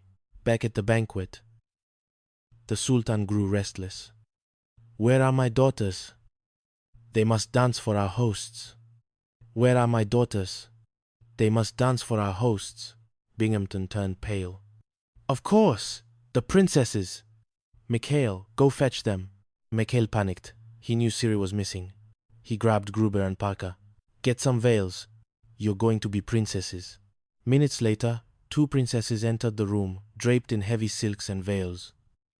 They began a dance that looked less like a royal tradition and more like 2 men trying to shake a hornet out of their trousers. "Magnificent," the Sultan cried, oblivious. Such spirit. Binghamton, however, was suspicious. He noticed one princess was wearing combat boots under her silk robe. He stood up, outraged. "One of these girls is an impostor. You, Foni Balinese Bani, you're under arrest." He lunged forward, ripping the veil off, only to find the real princess, who had just returned from her boat ride with Virgil. The Sultan stood up, his face thunderous. "You dare lay hands on my daughter? You call her a phony bunny? This is an international outrage. I will raid your Washington. I will tell the admiral."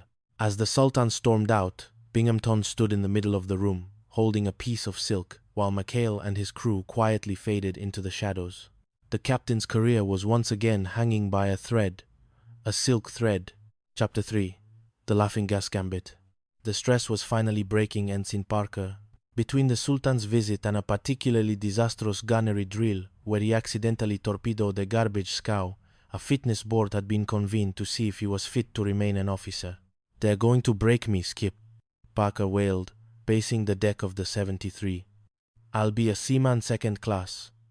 I'll be peeling potatoes for the rest of the war." "Take it easy, Chuck," Mikhail said. "We just need to get Binghamton in a good mood.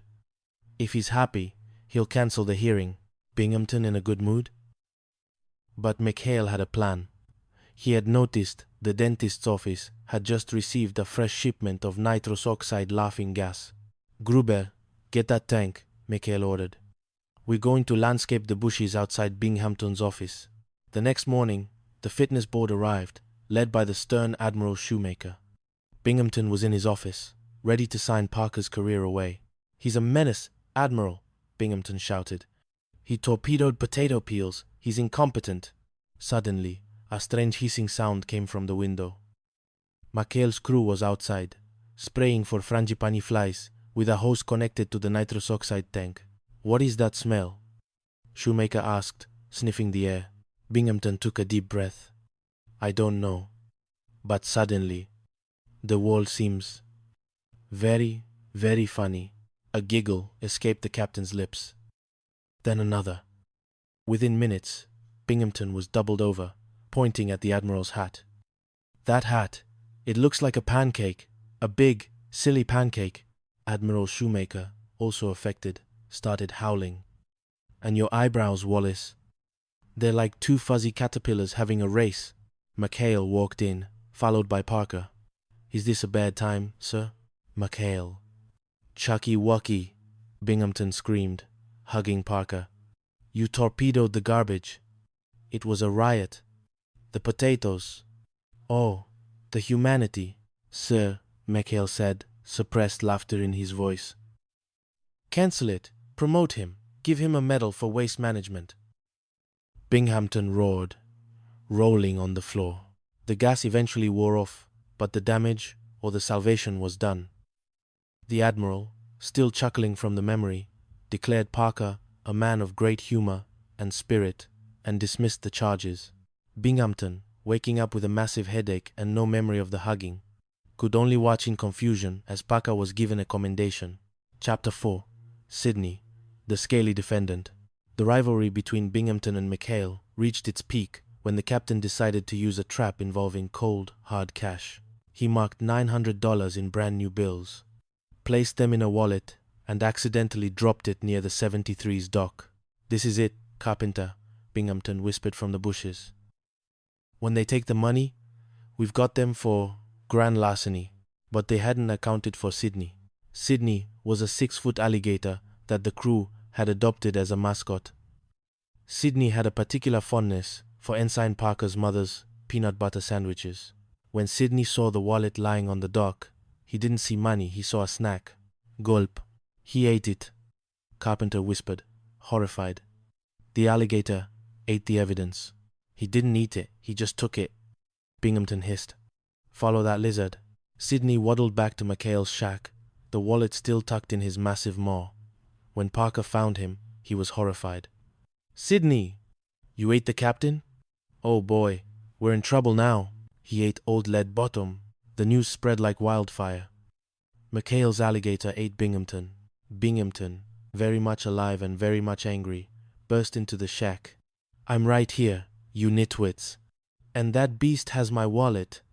I'm arresting all of you for theft." The case went to a court-martial. Parker, acting as his own defense attorney, argued that an alligator cannot be a co-conspirator. "I object," Binghamton shouted in the courtroom. The alligator was a tool of the defense. He was trained to steal. "I demand a mistrial on the grounds of temporary insanity." Parker countered. The alligator was crazy.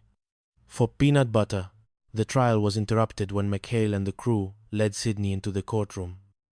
The alligator waddled up to the judge's bench and, with a sudden hack, spat the wallet out onto the table. Binghamton lunged for it. Aha! The evidence! But the bills were gone. Or rather, they were a soggy, green pulp. "Sir," McHale said, "The Pirates of Taratupa, a novel of war, alligators, and improper uniforms." Chapter 1. The Acid Reflux Command. The Pacific sun was a brass coin tossed into a sky of relentless, unblinking blue. On the island of Taratupa, the heat didn't just sit on you. It moved in, unpacked its bags, and started demanding rent. For Captain Wallace B., Binghamton known to the men, though never to his face, as Old Lead Bottom, the heat was merely a secondary irritant. His primary irritant was currently stationed 3 miles away on a rickety pier. Lieutenant Commander Quinton McHale and his band of merry brigands. Binghamton sat in his office, his face the color of a ripe beet that had been through a stressful divorce. He was currently staring at a supply manifest that mentioned garter belts. "Garter belts!" Binghamton barked, slamming his fist onto the desk. "Carpenter, you are the supply officer here. If the nurses need garter belts, You snap to it. Shake a leg. Oh, you know what I mean. Lieutenant Elroy Carpenter, a man whose spine was made entirely of sycophancy, nodded vigorously. Yes, sir. Immediately, sir. I'll personally oversee the elasticity requirements. Binghamton groaned, clutching his stomach. His ulcers were currently performing a Broadway musical entitled Everything Is My Fault. What a war, he moaned. Everything is on my shoulders. And now, the final blow. I just got a message. Admiral Iron Pants Rafferty is arriving today for a sneak inspection. Carpenter turned pale. Rafferty was a man who famously court-martialed a sailor for having an unnaval haircut during a typhoon. Die Pfeilen, und Dylan, Iron Pants? Here? Carpenter squeaked. But sir, the Petty Officers Club has sinks backing up. The crew is wearing grass skirts. And McHale is... Well, McHale is McHale. Binghamton's eyes bulged. I can't face him. My stomach acid could start a Buick. Carpenter, get me my pills. No, wait, I have a better idea.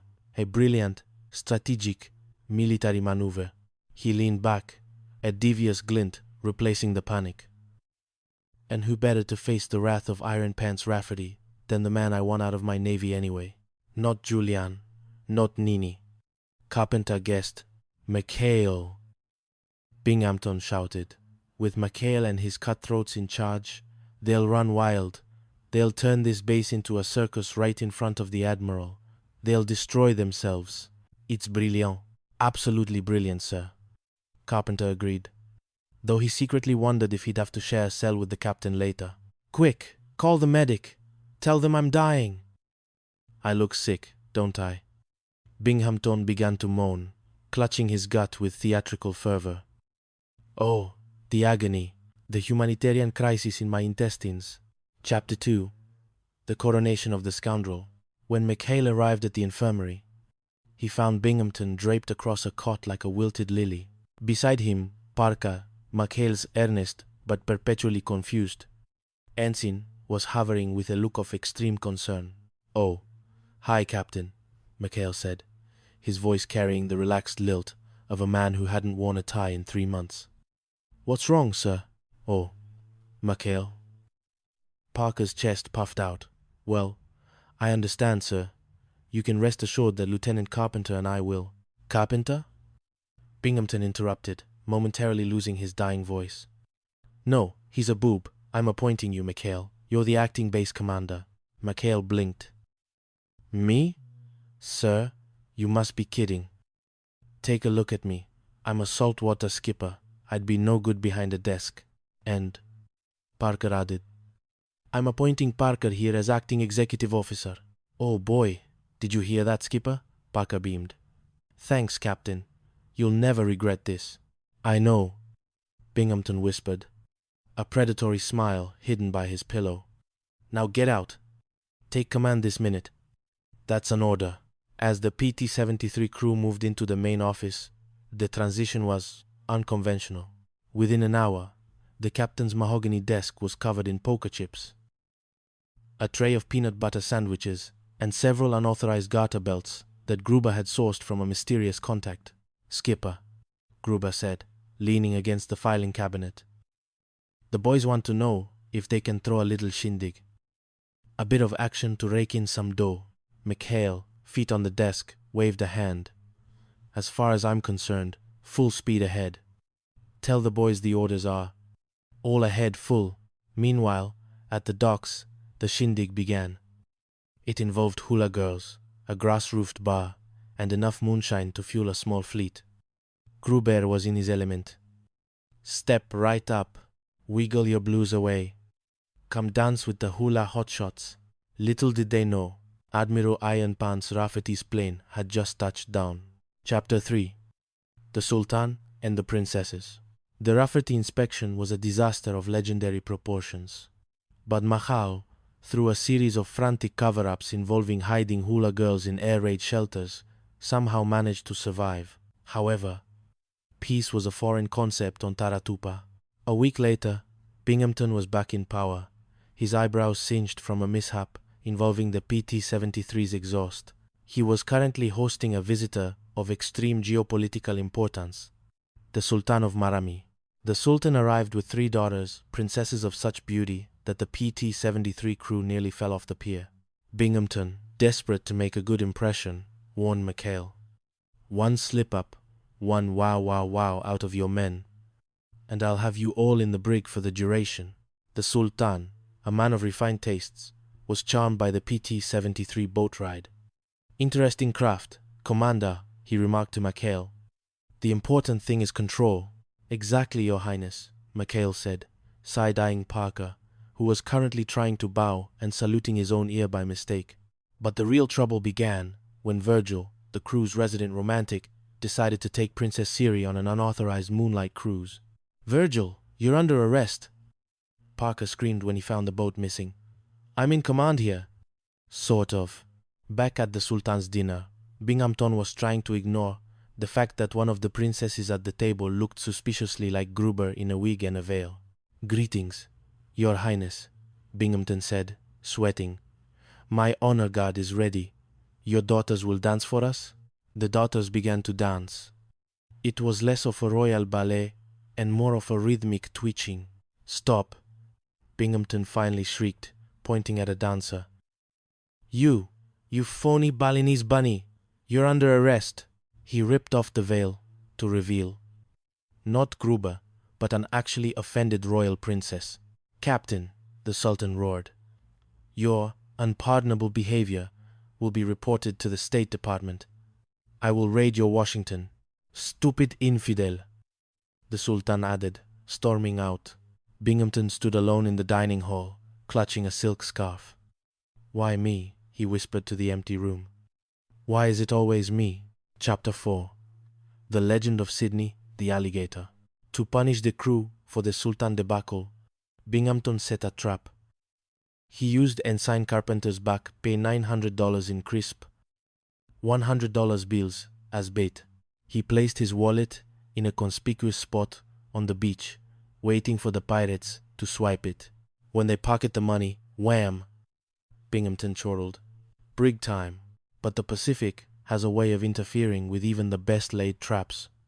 Specifically, an alligator named Sydney. Sydney was a local reptile with a penchant for Parker's mother's peanut butter sandwiches. Finding the wallet first, Sydney decided it was a leather-flavored snack and headed for McHale's shack. "Skipper! Skipper!" Parker yelled, bursting into the mess hall.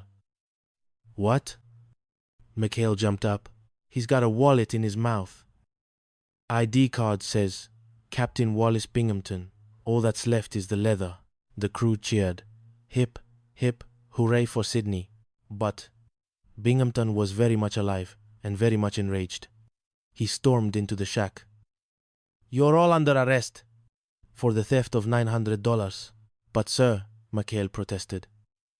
"Sydney stole it. He's an alligator. He's in the shack right now." Binghamton sneered. "An alligator?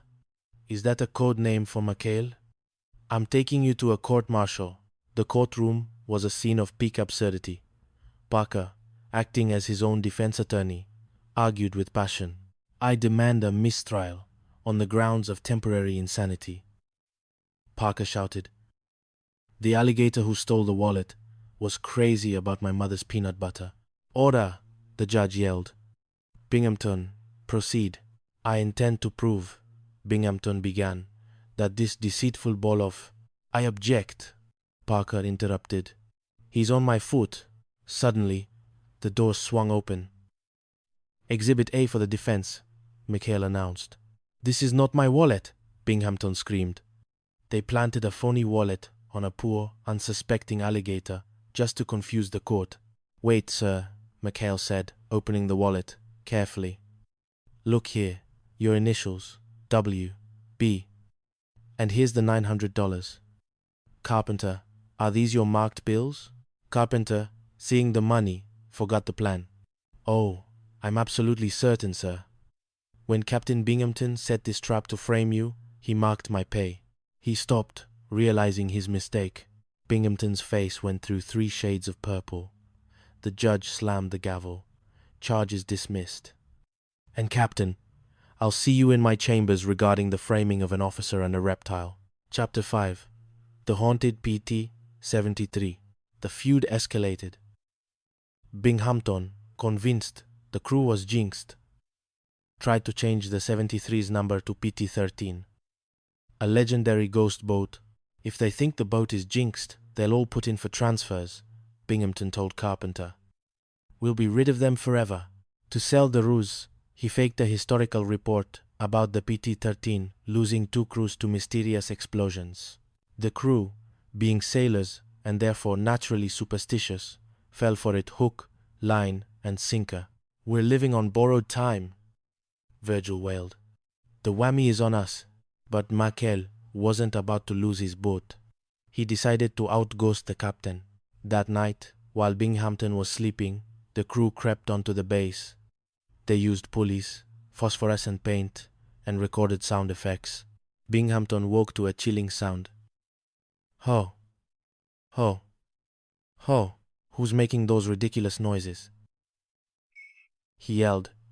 Reaching for his flashlight, a glowing figure appeared in the doorway. It looked like Makel, but with a green, ethereal face. Captain, we've come back from the grave. The spectre moaned. We are the ghosts of PT-13. It's my imagination. Binghamton squealed, diving under his bed. Another ghost appeared, this one shorter and wearing a glowing life jacket. Wally, I've come to take you to the big PT boat in the sky. No, stay back. Binghamton threw his shoes at the ghost. The transfers, Wally. The ghost of McHale whispered. Give us the signed transfers for our records. They run a tight cloud up there. Terrified, Binghamton fumbled with his desk and threw a folder of papers into the air. Take them. Just go. Farewell, spirits. The ghost vanished. The next morning, McHale arrived in the office, looking very much alive and holding the signed papers. Good morning, Captain. We've decided not to transfer after all. Turns out the jinx was just a bit of bad wiring. We fixed it. Binghamton looked at McHale, then at his own trembling hands. Chapter 6. The Great Payroll Caper. The climax of their conflict occurred in New Caledonia. Binghamton had been forced to take the 73 boat to a conference. In a rare moment of generosity, he allowed McHale to pick up the base payroll, $62,000 in unmarked bills. I'm entrusting you with this, McHale, Binghamton had said, a secret smirk on his face. He had secretly ordered the paymaster to give the money to Parker, knowing the ensign would likely lose it in the city's labyrinthine streets. And lose it he did. Skipper, I was robbed. Parker sobbed back at the boat. I saw a girl's ankle. She had a heart-shaped birthmark. And then someone hit me with a lamppost. A lamppost? In the middle of the day?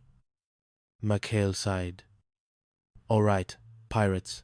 We've got to find that dough before Leadbottom gets back, or we're all doing 20 years in Leavenworth.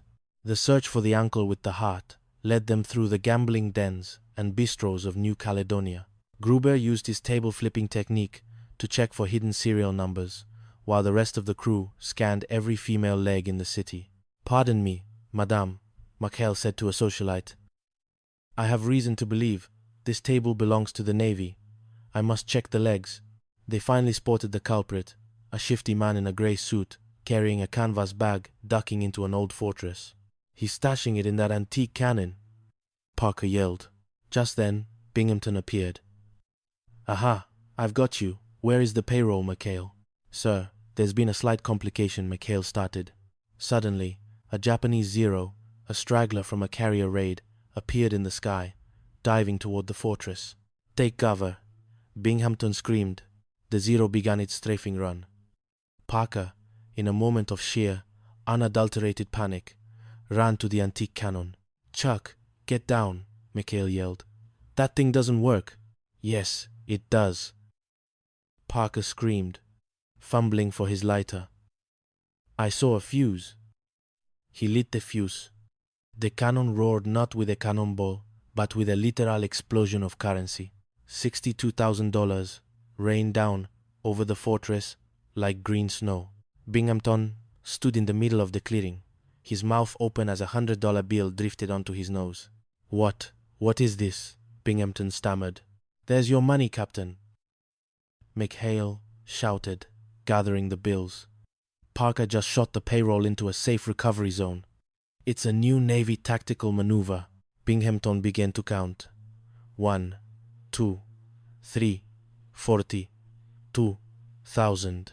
As the sun began to set on New Caledonia, the crew of the PT-73 sat on the deck of their boat, sipping champagne that they had found in the captain's private locker. You know, Skipper, Parker said, leaning back. War is tough, but at least it's never boring. McHale looked out over the water, toward the silhouette of Taratupa. He could hear Binghamton's voice echoing from the shore, still counting money in the dark. Yeah, Chuck, McHale smiled, raising his glass. As long as we've got old Lead Bottom to keep us on our toes, I think we'll be just fine. Epilogue. The Eternal War. The war eventually ended, but the legends of Taratupa lived on.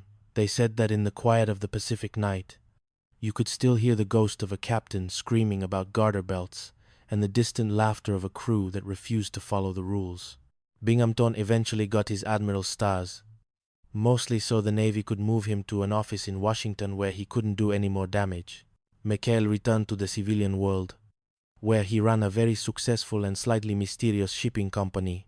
And Sidney the alligator? He was last seen wearing a very expensive pair of leather shoes. They had the initials W.B. on the heel. The Pirates of Taratupa, a novel of war, wits, and garter belts. Chapter 1. The Acid Test of Command. The South Pacific sun beat down on the island of Taratupa with the kind of relentless, humid intensity that made a man wonder if the Navy's standard-issue uniforms were actually designed by a tailor who secretly worked for the Axis powers. For Captain Wallace B. Binghamton, known affectionately as Old Lead Bottom by those who wanted to be court-martialed, the heat was the least of his problems. Binghamton sat behind his desk, his face a shade of crimson that rivaled a ripe tomato. Wow, wow, wow, wow, he muttered, staring at a requisition form. Garter belts. You are the supply officer here, Carpenter. If the nurses need garter belts, then you snap to it. Shake a leg. Oh. You know what I mean. Lieutenant Carpenter, a man whose primary military skill was nodding vigorously at whatever the captain said, stood at attention. Yes, sir. I'll snap, sir. I'll shake. Everything is on my shoulders. Binghamton moaned, rubbing his temples. But the true migraine was yet to come. A message had just arrived. Admiral Iron Pants Rafferty was arriving for a sneak inspection in the world of the U.S. Navy. A sneak inspection from Iron Pants Rafferty was equivalent to an appointment with a firing squad, only with more paperwork. Binghamton looked out his window at the harbor. There, bobbing innocently in the crystal-clear water, was the PT-73. It was manned by Commander Quinton McHale and a crew of pirates who treated the Navy Regulations Manual like a suggestion for a light summer read. This place is a mess, Binghamton screamed. The sinks in the Petty Officers Club are backing up. Tokyo Rose probably knows more about my base than I do. He reached for his stomach pills. My stomach acid could start a car. Carpenter, take it easy on those pills? I don't care. If I were sick, I could appoint an acting base commander. Let someone else face the admiral. A wicked light sparked in Binghamton's eyes. A plan, as dangerous as a faulty torpedo, began to form. Chapter 2. The Acting Commander. I look terribly sick, don't I? Binghamton asked, lounging in a hospital bed with the dramatic flair of a dying Victorian poet. Terribly, sir, McHale replied, standing by the bed with his ever-present grin. Ensign Charles Parker, the PT-73's bumbling executive officer, stood beside him, looking nervous enough to vibrate out of his shoes. The medics don't know how long I'll be in here, Binghamton lied, suppressing a smirk. I'm appointing you acting base commander, McHale. And Parker here, acting executive officer. Parker's jaw dropped. Me? Oh boy. You'll never regret this, Captain. I know, Binghamton whispered as they left. With McHale and his cutthroats in charge, they'll run wild and destroy themselves right in front of the Admiral. It'll be a Roman orgy. The orgy, as it turned out, was surprisingly efficient. Under McHale's command, the Gata Belt crisis was solved, mostly through questionable trades with local villagers. And the base suddenly became a hub of morale-boosting activities. When Admiral Rafferty finally arrived, he didn't find a military base. He found a tropical paradise with hula girls hidden in the air raid shelters, and a crew that seemed to be having the time of their lives. Binghamton, desperate to expose the chaos, fled the hospital in his pajamas, screaming about hula girls in the laundry shack. "He's delirious, Admiral," McHale shouted as Binghamton was dragged away by medics. "War does terrible things to a man's mind." Rafferty sighed, looking at Binghamton. "Poor fellow. Combat fatigue. Get him a sedative." Chapter 3. The Sultan and the Princess. Peace lasted exactly 48 hours. The next crisis arrived, in the form of the Sultan of Marami and his 3 daughters. The Admiral wanted an impression made a 100% military, dignified impression. Naturally, Binghamton's first instinct was to hide McHale. He ordered the PT-73 on a reconnaissance mission to a deserted strip of sand called Aku Aku. However, fate and a faulty engine intervened. The Sultan's plane was forced down near the island of Samura, and the only boat in range was, you guessed it, the 73. McHale rescued the Sultan, but the Sultan was so thrilled by the saltwater skipper that he insisted McHale be present for the grand state dinner. This was a nightmare for Binghamton. Even worse, the Sultan's daughters were the subject of intense curiosity from the crew. In an effort to observe customs, the crew managed to convince Ensign Parker to participate in a cultural exchange. Through a series of misunderstandings involving a blindfolded machine gun assembly drill and a borrowed grass skirt, Parker found himself disguised as one of the Sultan's daughters. The dinner was a disaster of Shakespearean proportions. Binghamton, suspicious of a phony Balinese bunny, tried to unmask the impostor. "You're under arrest," Binghamton screamed, grabbing at the princess's veil. "Halt," the Sultan roared. "You dare debase the dignity of my daughters?" "But sir, it's not a daughter, it's an ensign," Binghamton cried. The Sultan left in a huff, promising to raid Washington with his complaints, leaving Binghamton once again wondering why every plan he made ended with him being yelled at by a man in a turban. Chapter 4. Laughing Gas and Iron Sights. Ensign Parker's career reached its lowest ebb shortly thereafter. Binghamton, fed up with the accidents, the torpedoing of a garbage scow, which Parker claimed was a camouflaged nip sub, and the running over of Binghamton's own jeep, convened a fitness board. "You're finished, Parker. Kaput. Done," Binghamton shouted. The crew of the 73, led by the resourceful Gruber, decided that the only way to save Chucky Wucky was to change the captain's mood. They liberated a tank of nitrous oxide laughing gas from the base dentist. "Once we blow this through the office window," Gruber whispered, "Lead Bottom will be in happy land. He'll promote Parker to admiral." The plan was executed with military precision. The gas filled the office. Binghamton began to giggle. Then he began to roar. He called his sycophantic lieutenant Bingy Wingy and danced on his desk. He even cancelled the fitness board in a fit of hysterical generosity. But then, the air raid sirens wailed. A Japanese bomber was spotted. Parker, still dizzy from the residual gas, wandered out onto the field.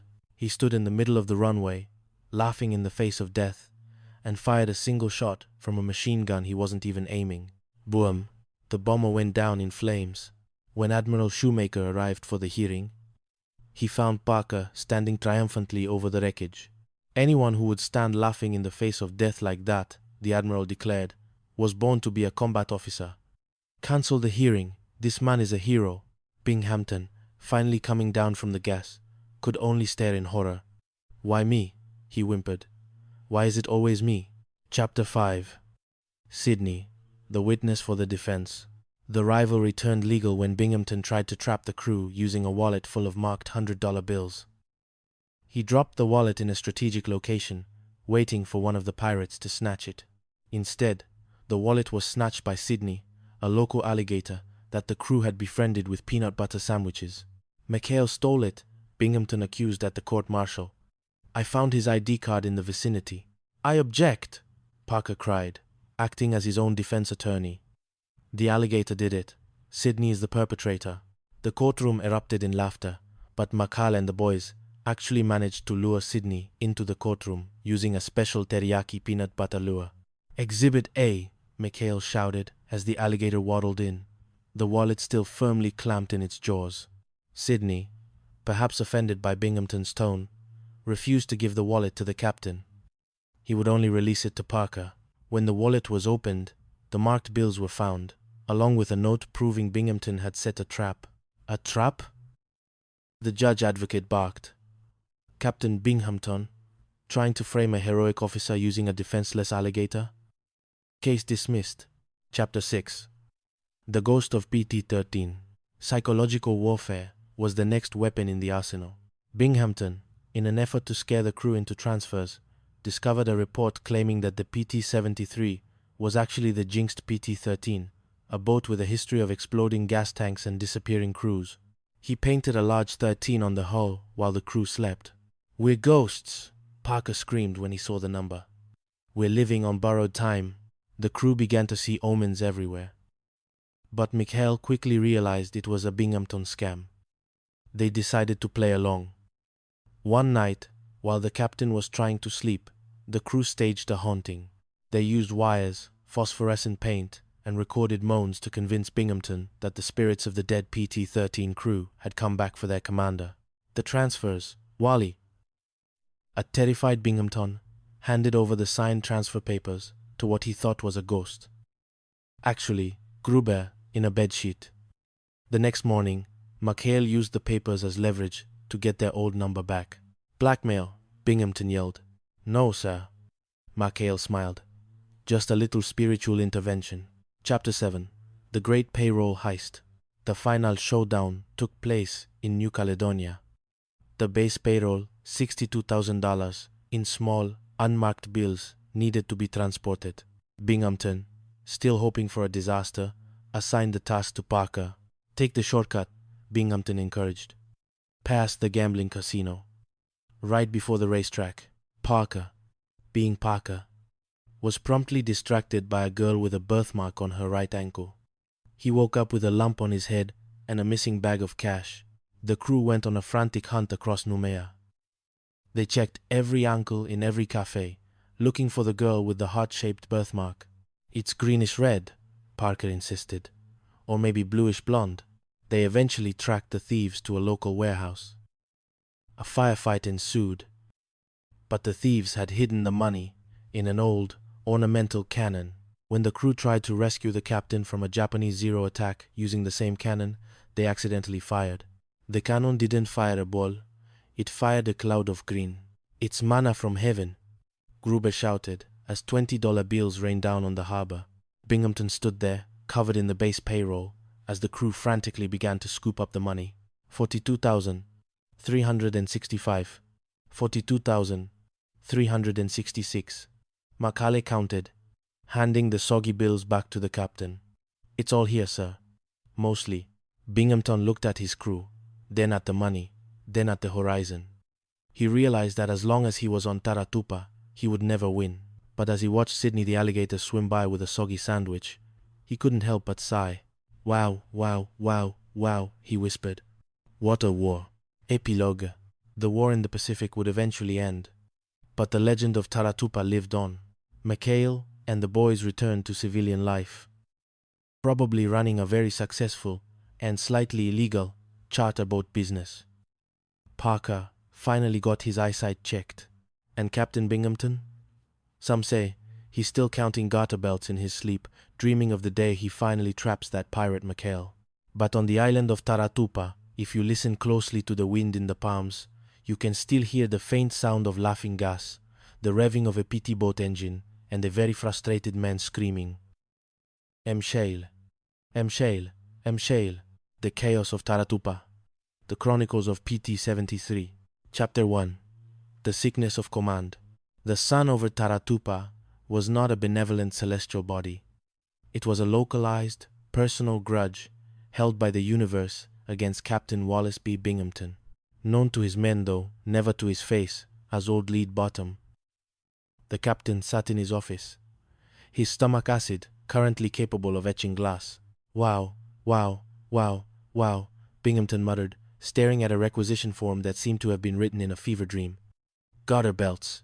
You are the supply officer here, Carpenter. If the nurses need garter belts, you snap to it. Shake a leg.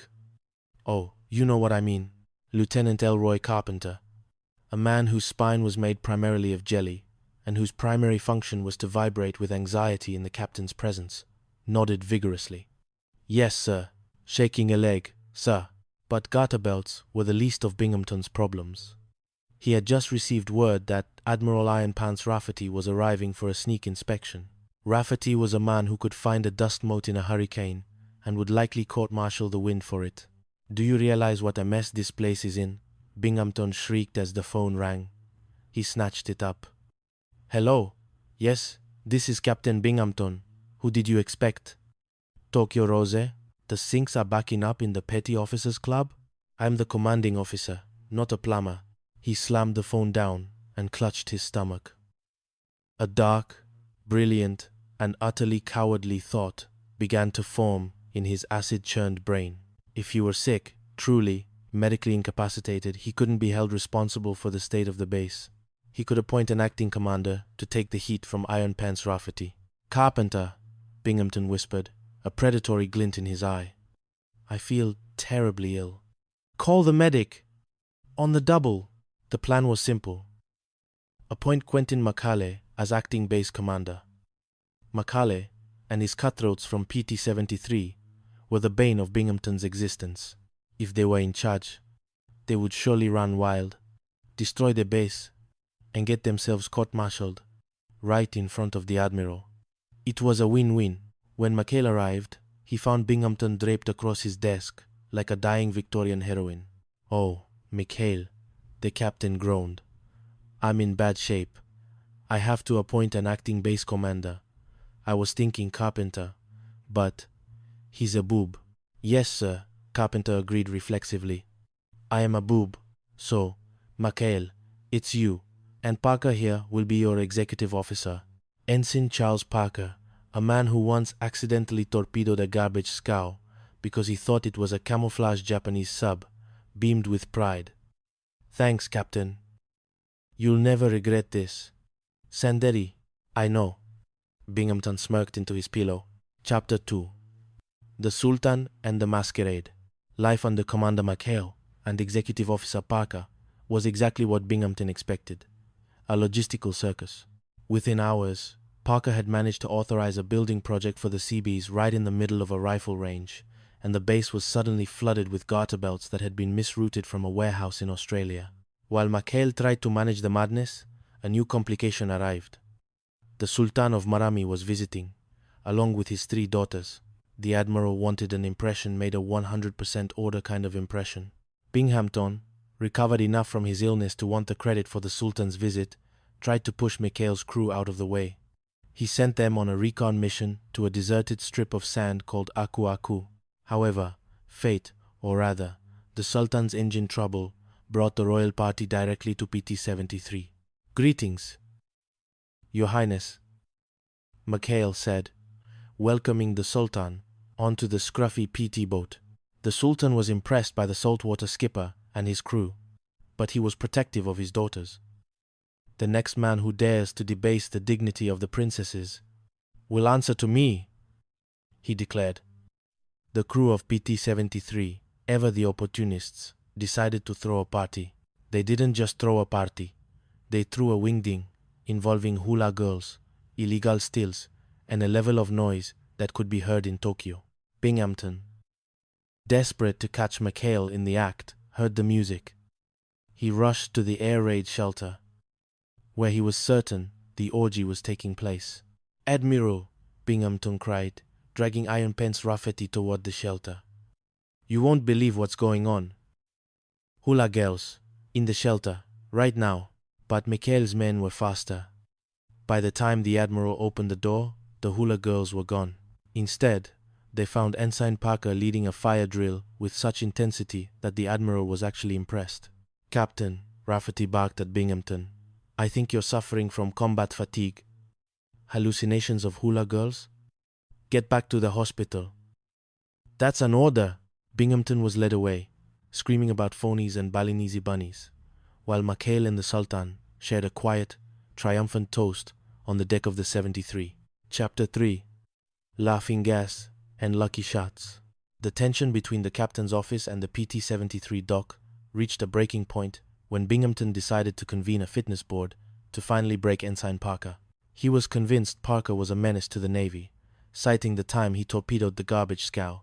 "I'm a regular Casey Jones when it comes to railroading," Binghamton bragged. McHale knew they needed to jolly up old Lead Bottom. The crew had stumbled upon a tank of nitrous oxide, laughing gas from the base dentist. If Binghamton is in a happy mood, McHale reasoned, he'll promote Parker to Admiral instead of kicking him out. The plan involved landscaping around the captain's office. The crew, wearing gas masks, began spraying the shrubs, which were actually just the open windows of the captain's office, with the nitrous oxide. "What are you cutthroats doing?" Binghamton yelled, but then he took a deep breath. A strange, floaty feeling began to take hold. Suddenly, everything was hilarious. The way Carpenter breathed was funny. The way McHale stood was a riot. "Oh, Bingy Wingy," McHale called out. "Chucky Wucky." Binghamton giggled, clutching his stomach. "You torpedoed the garbage?" "Oh, that's a good one. The potato peels. I love it." He immediately ordered Carpenter to cancel the fitness board. But as the gas began to wear off, the captain's rage returned with a vengeance. He realized he'd been duped. He rushed to the radio shack to reinstate the charges, only for a real Japanese air raid to begin. In the chaos, a high-as-a-kite Ensign Parker wandered out into the middle of the airfield. He wasn't scared. He was just confused. He saw an enemy bomber diving toward the base and, with a singular, unearned confidence, fired a single shot from a machine gun he hadn't even aimed. The bomber exploded in midair. Admiral Shoemaker, who had arrived for the fitness board, watched in awe. "Magnificent! A man who stands laughing in the face of death." "Parker isn't a menace. He's a hero." Binghamton could only watch in silent, vibrating fury as Parker was awarded a commendation instead of a court-martial. Chapter 4. Sydney the Alligator. Just when the crew thought they were safe, a new threat emerged. $900 in marked bills. Binghamton had set a trap. He lost his wallet near the crew's favorite hangout, hoping one of them would steal it. But the wallet wasn't found by a sailor. It was found by Sydney. Sydney was a local alligator that Ensign Parker had befriended with his mother's peanut butter sandwiches. Sydney, possessing more loyalty than sense, picked up the wallet and brought it to Parker's shack. Sydney ate the captain. Parker shrieked when he saw the wallet in the alligator's mouth along with Binghamton's ID card. Binghamton arrived, ready to pounce. "You're all under arrest for the theft of $900. "Sydney stole it, sir," McHale said calmly. "He's an alligator." "An alligator? Code name for McHale, I suppose." Binghamton sneered. The resulting court-martial was a masterpiece of the absurd. Parker acted as his own defense attorney. "I object," Parker cried. "The alligator who stole the wallet was crazy about my mother's peanut butter. He had an unhappy childhood." Binghamton was losing his mind. "Order! Order in the court! There is no alligator." At that moment, McHale and the crew whistled. Sydney waddled into the courtroom, the wallet still firmly clamped in his jaws. He crawled right up to the judge's bench. "Exhibit A for the defense," McHale announced. Binghamton tried to claim it was a phony wallet, but Lieutenant Carpenter, in a rare moment of honesty, or perhaps just sheer terror, blurted out, "Oh no, sir. Those are the marked bills you used to trap them. I recognize the serial numbers." The case was dismissed. Binghamton was left to explain to the judge why he was using marked Navy funds to trap his own officers, while Sydney the alligator was given an honorary discharge and a lifetime supply of peanut butter. Chapter 5. The New Caledonia Payroll. The final straw came during a trip to New Caledonia. The base payroll $62,000 in small, unmarked bills was entrusted to Ensign Parker. Binghamton had specifically ordered Parker to take the shortcut past the racetrack and the gambling casinos, hoping he would lose it. And lose it he did. Parker was mugged by a mysterious group of crooks. All he could remember was a girl's ankle with a heart-shaped birthmark. "We've got to find that girl, Skip," Parker cried. "Or we're goners." The crew spent the next 48 hours scouring New Caledonia. They looked under tables.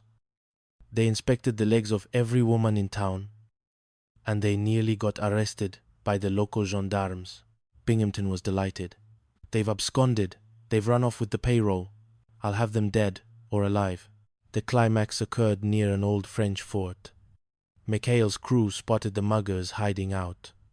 The crooks had stashed the money inside an old, ceremonial cannon. When the captain and the gendarmes closed in, the crooks panicked. They decided to use the cannon to clear a path. They didn't realize it was loaded with $62,000. Boom! The cannon fired. There was no cannonball. Instead, a cloud of green confetti filled the air. Thousands of $20 and $50 bills rained down over New Caledonia like manna from heaven. "My money!" Binghamton screamed, running around like a madman trying to catch the falling bills. "1, 2, 3, get away from that one, McHale. That's mine." McHale and his crew simply stood back and watched, as the captain desperately crawled through the dirt, counting out $42,367. The crew of the 73 quietly pocketed the rest, just enough to cover their expenses for the trip. "You know, Skip," Parker said, watching Binghamton argue with a palm tree over a stray $10 bill. "I think the captain is finally starting to lose his grip." McHale lit a cigar and smiled. "On the contrary, Chuck, I think he's finally fitting right in." And as the sun set over the Pacific, the PT-73 roared back toward Taratupa, leaving behind a trail of spent shells, empty champagne bottles, and one very frustrated captain.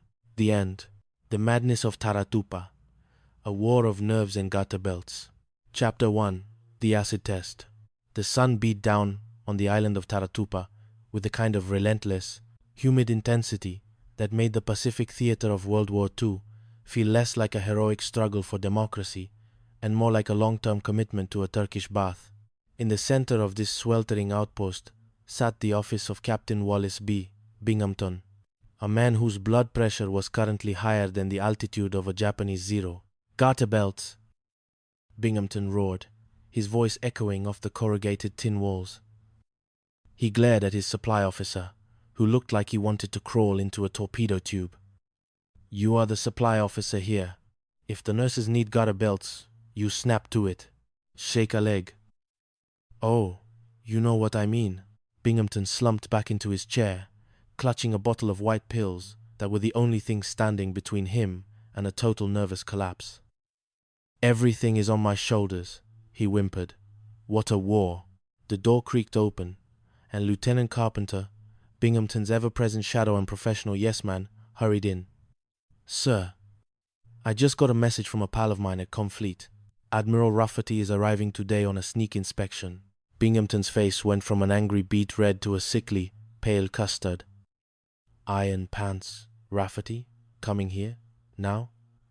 Do you realize what a mess this place is in?" Just as he spoke, the phone jangled. Binghamton snatched it up. "The sinks in the Petty Officers Club are backing up, so what do you expect me to do? I'm the commanding officer, not a plumber." He slammed the phone down and turned to Carpenter. "My stomach acid could start a car." "Carpenter, give me those pills." "Sir, take it easy," Carpenter pleaded. "They give you indigestion." Binghamton stared at the bottle.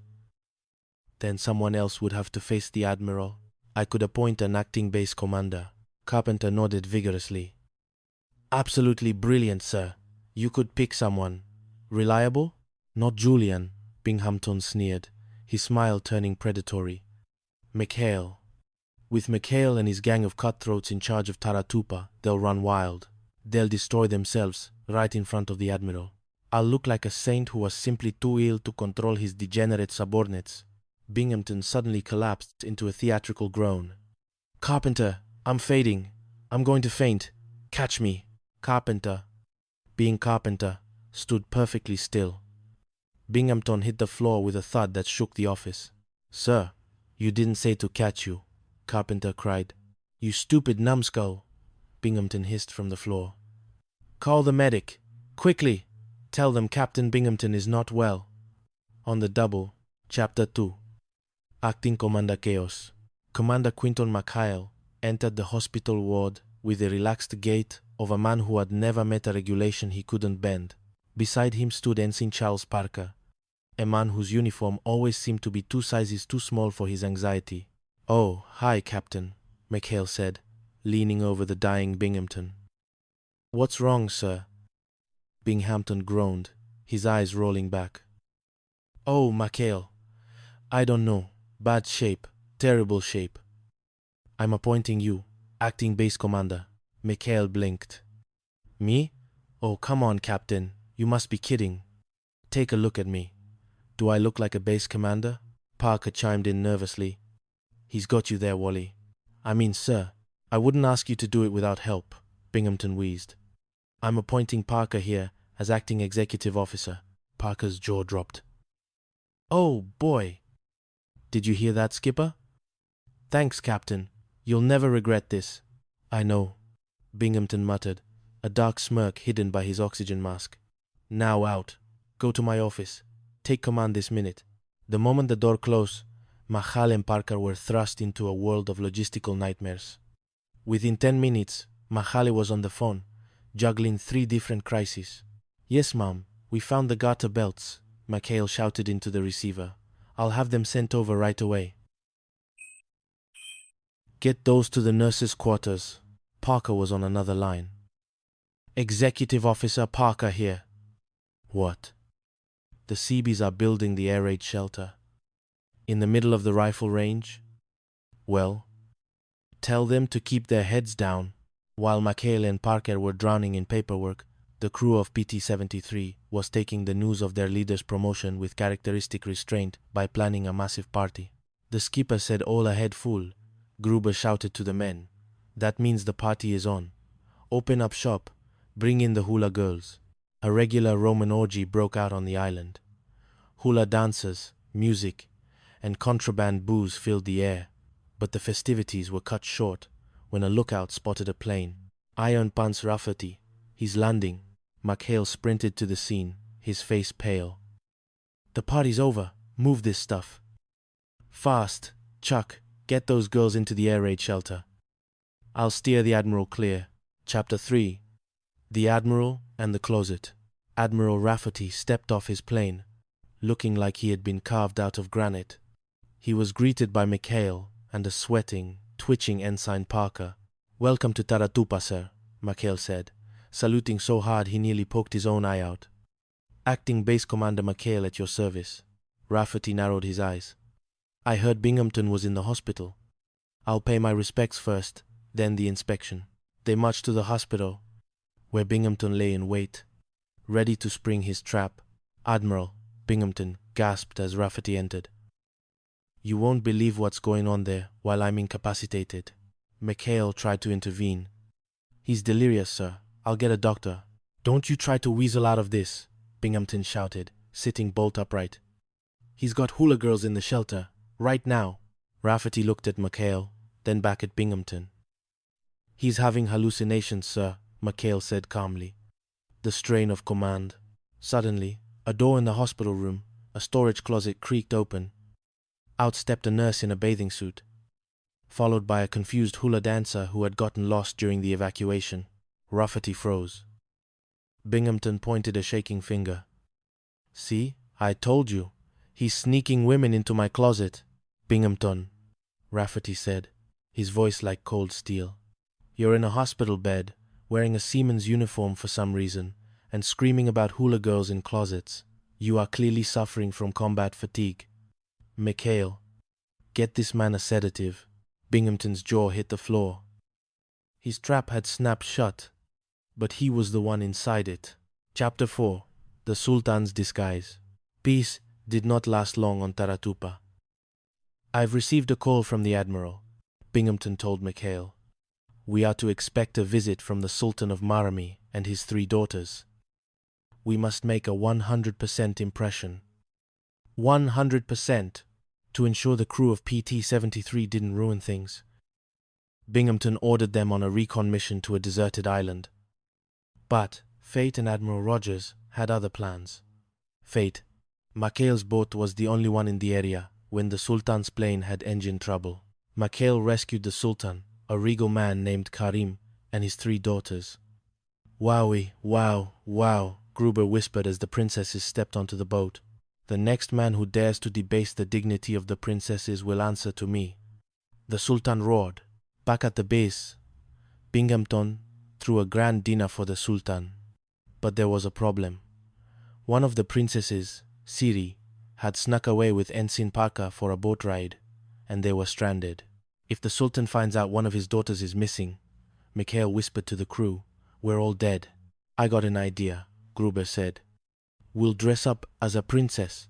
During the dinner, the Sultan requested a traditional dance from his daughters. 2 real princesses emerged, followed by a 3rd princess, who was remarkably tall, had very hairy legs, and was wearing a veil that looked suspiciously like a mosquito net. Binghamton, trying to be the perfect host, leaned in. Lovely dancers. Your Highness. Simply lovely. But Binghamton, being a suspicious man, noticed something. Wait a minute. That princess has a tattoo of a PT boat on her ankle. He lunged forward and snatched the veil off. I knew it. You phony Balinese bunny. You're under arrest. It wasn't Gruber. It was Ensign Parker in a dress. The Sultan stood up, trembling with rage. You debase my family? You put a man in my daughter's silks? This will be reported to Washington. Binghamton turned purple. McHale, why me? Why is it always me? Chapter 5.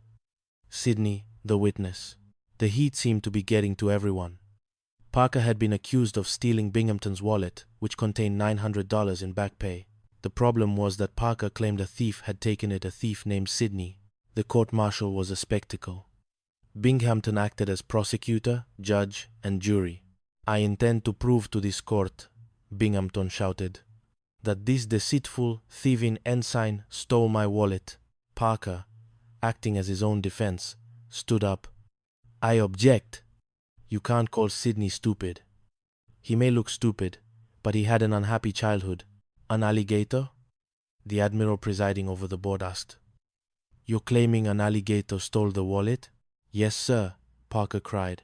He's crazy about my mother's peanut butter? Just as Binghamton was about to deliver the final blow, the doors to the courtroom burst open.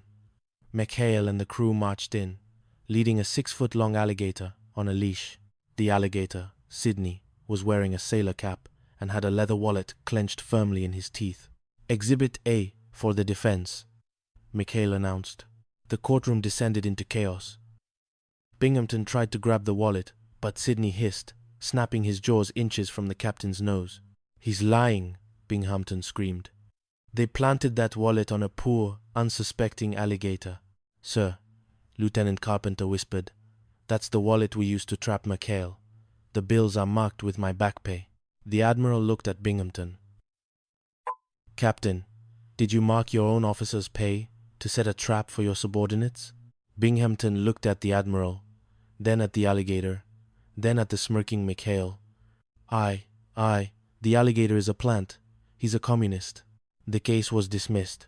Sidney was awarded an honorary rank of Seaman First Class, much to Binghamton's eternal misery. Chapter 6. The Ghost of PT. 13. Binghamton decided the only way to get rid of McHale was to convince everyone the 73 boat was jinxed. He discovered a report claiming the boat was actually the PT-13, a vessel with a history of explosions and disappearances. The crew was terrified. We are living on borrowed time, Tinker wailed. But McHale smelled a rat. He discovered that Binghamton had faked the report. To fight back, the crew decided to give the captain a taste of his own medicine. One night, while Binghamton was suffering from a bout of indigestion, the 73 boat was painted with glowing phosphorus. They rigged the engines to moan and the guns to fire automatically. Ho, ho, ho, ho.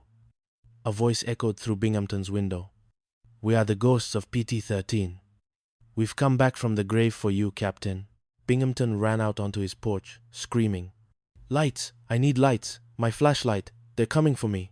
He saw the glowing ship floating in the harbor, manned by figures in white sheets. "Oh, McHale, I thought you were dead." "We're all dead, Wally," the ghost of McHale replied. "And we need those transfer papers for our records. They run a tight cloud up there." Terrified, Binghamton threw a stack of papers into the wind. "Take them. Take anything. Just go away."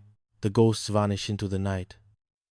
The next morning, McHale presented the captain with the signed papers canceling the crew's restricted duty. Binghamton could only stare at them, his hands shaking so much he couldn't hold his coffee cup. Chapter 7. The Laughing Gas Maneuver. The final straw came when Ensign Parker accidentally ran over Captain Binghamton with a PT boat. Or, more accurately, he grazed the captain's ego while the captain was floating in the harbor. "I'm calling a fitness board," Binghamton roared. "Parker, you're finished. Kaput. You're going to be a seaman second class for the rest of your life." McHale knew he had to act. He borrowed a tank of nitrous oxide laughing gas from the base dentist. As the fitness board arrived, led by Admiral Shoemaker, McHale's crew began spraying for flies outside Binghamton's office. The laughing gas billowed through the windows. Binghamton, who had been in the middle of a furious tirade, suddenly stopped. A slow, wide grin spread across his face.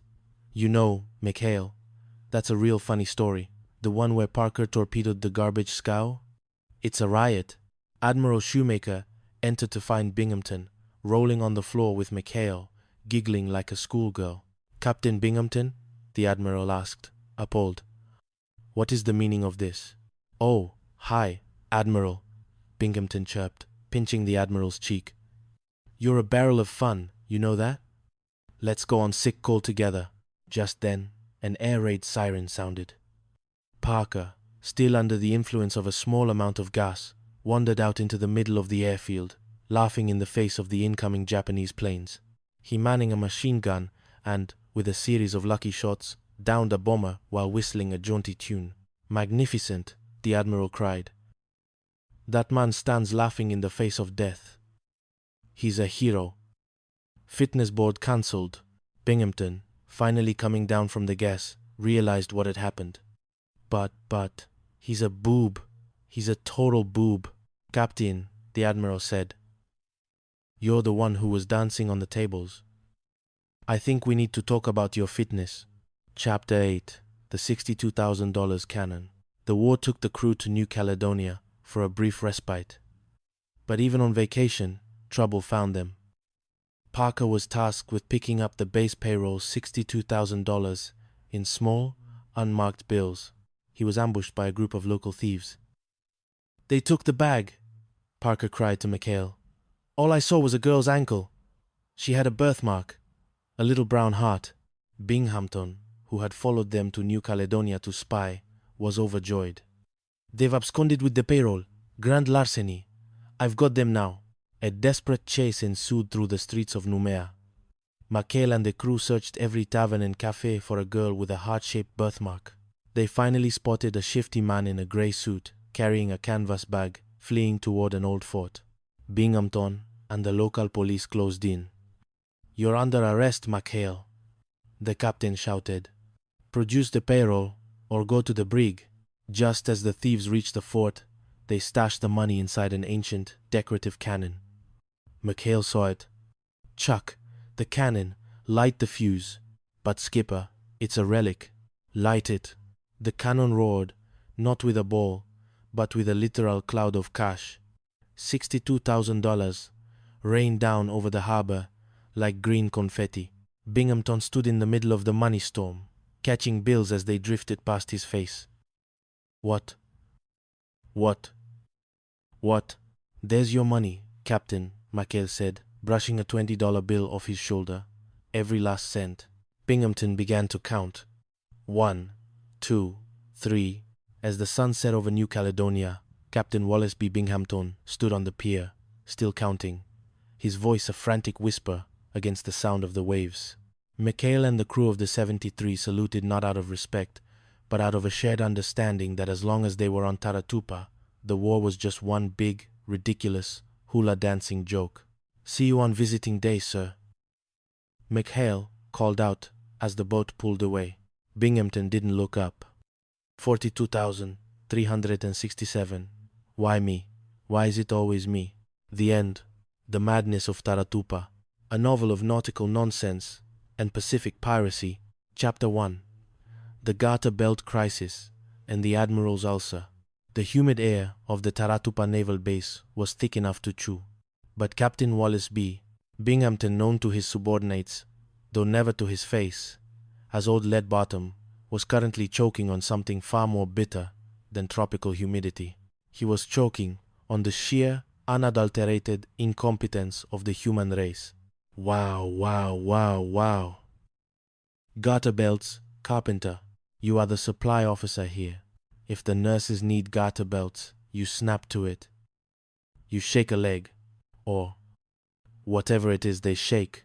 Lieutenant Elroy Carpenter, a man whose spine seemed to be made of wet spaghetti whenever the captain was in a mood, bobbed his head frantically. "Shaking every leg available, sir," Binghamton groaned, clutching his midsection. His stomach was a bubbling cauldron of acid, a direct result of being stationed in the same ocean as Lieutenant Commander Quinton McHale and the pirates of PT-73. "Everything is on my shoulders, Elroy. The war, the nurses' undergarments, the backing up sinks at the Petty Officers Club. I'm a commanding officer, not a plumber, but the worst was yet to come." Carpenter, trembling, handed over a decrypted message. "Sir, I just got a message from a pal of mine at Confleet.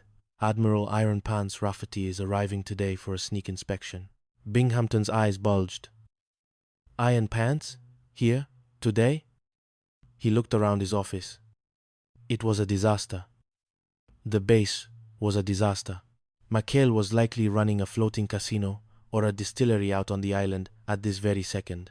Do you realize what a mess this place is? If Rafferty sees this, I'll be lucky to be a lighthouse keeper in the Aleutians. It was then that the first spark of truly brilliant, ulcer-driven desperation hit him. "Terrible, sir. Like you've been eating rusted nails." "Perfect," Binghamton exclaimed. "If I'm sick, terminally ill, perhaps I can appoint an acting base commander, someone to take the fall, someone to be the sacrificial lamb when Rafferty finds a hula girl in the ammunition locker.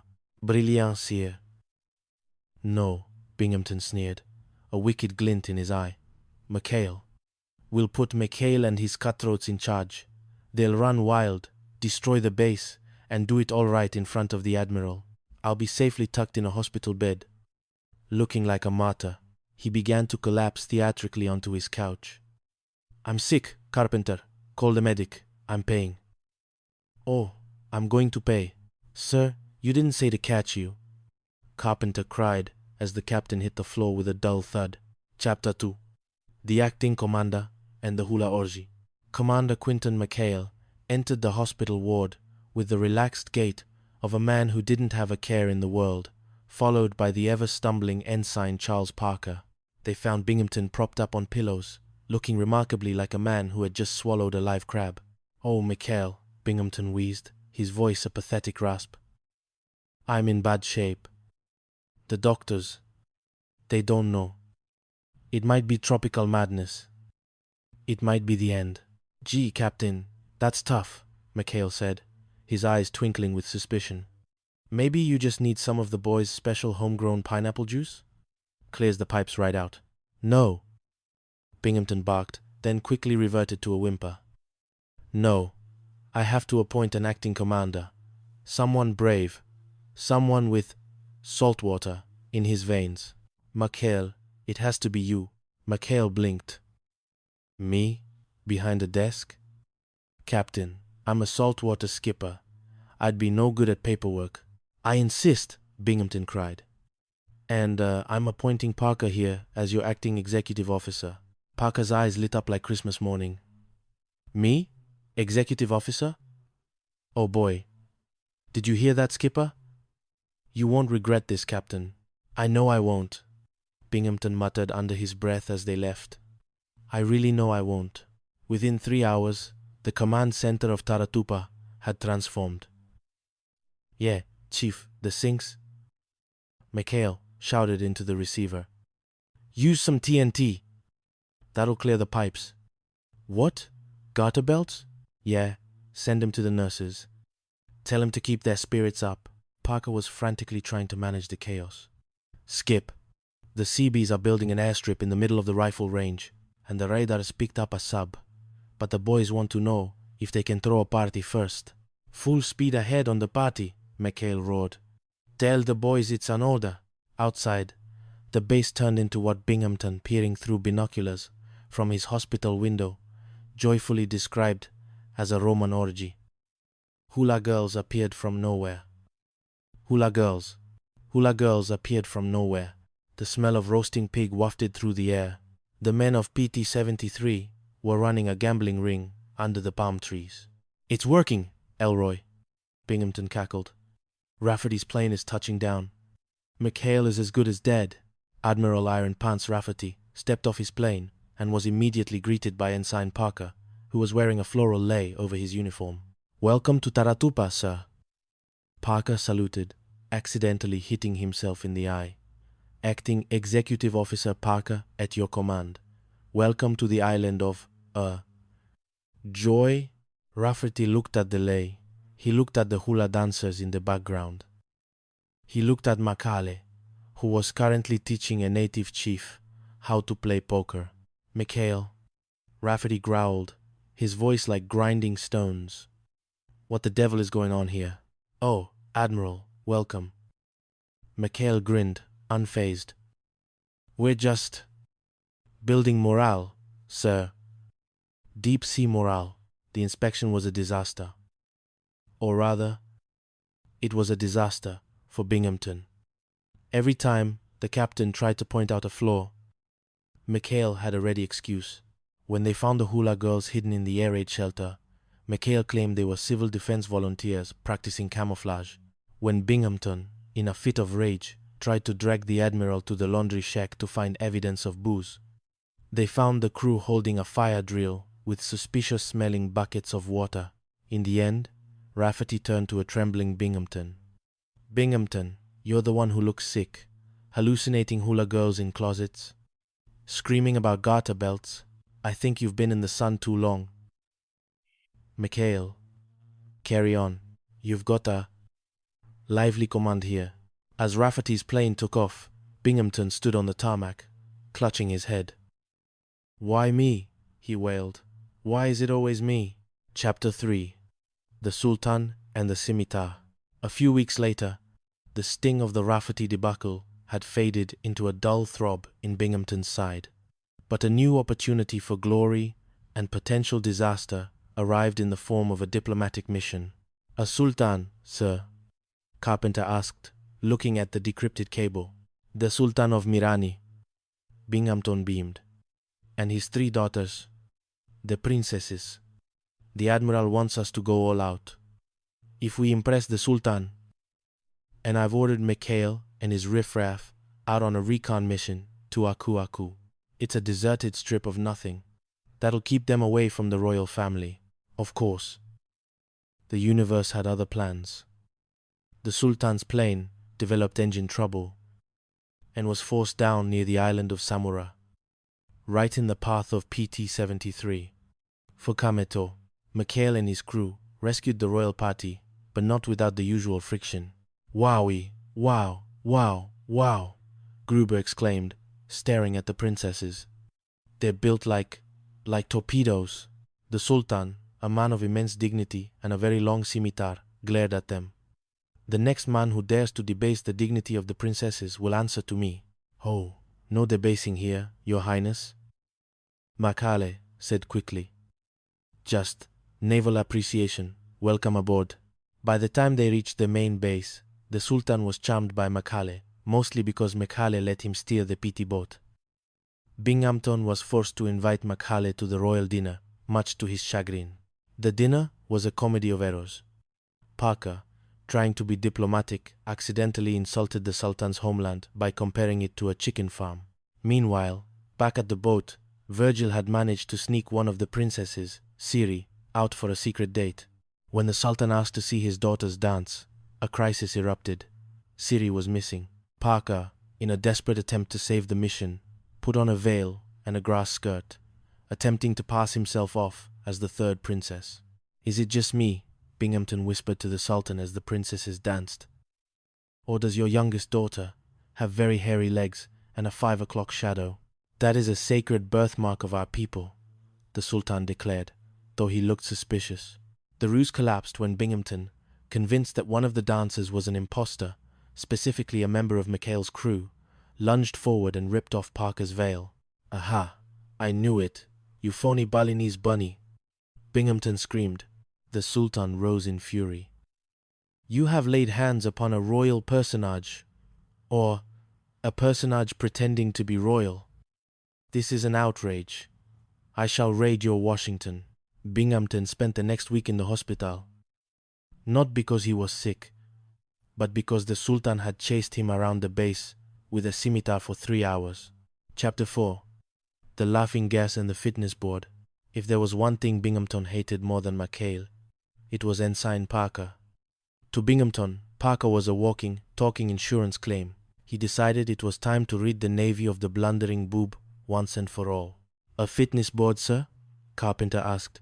"Exactly. One look at Parker's record, the torpedoed garbage scow, the accidentally shelled laundry, and they'll break him down to seaman's second class so fast his head will spin." The crew of PT-73 was in a panic. They loved Parker, mostly because his clumsiness provided excellent cover for their own schemes. "We gotta do something, Skip," Gruber said, pacing the shack. "If the fitness board gets here, Parker's a goner. We need to get the captain in a good mood," Mikhail mused. But how? Even an undertaker couldn't put a smile on that face. It was then that Mikhail remembered his recent trip to the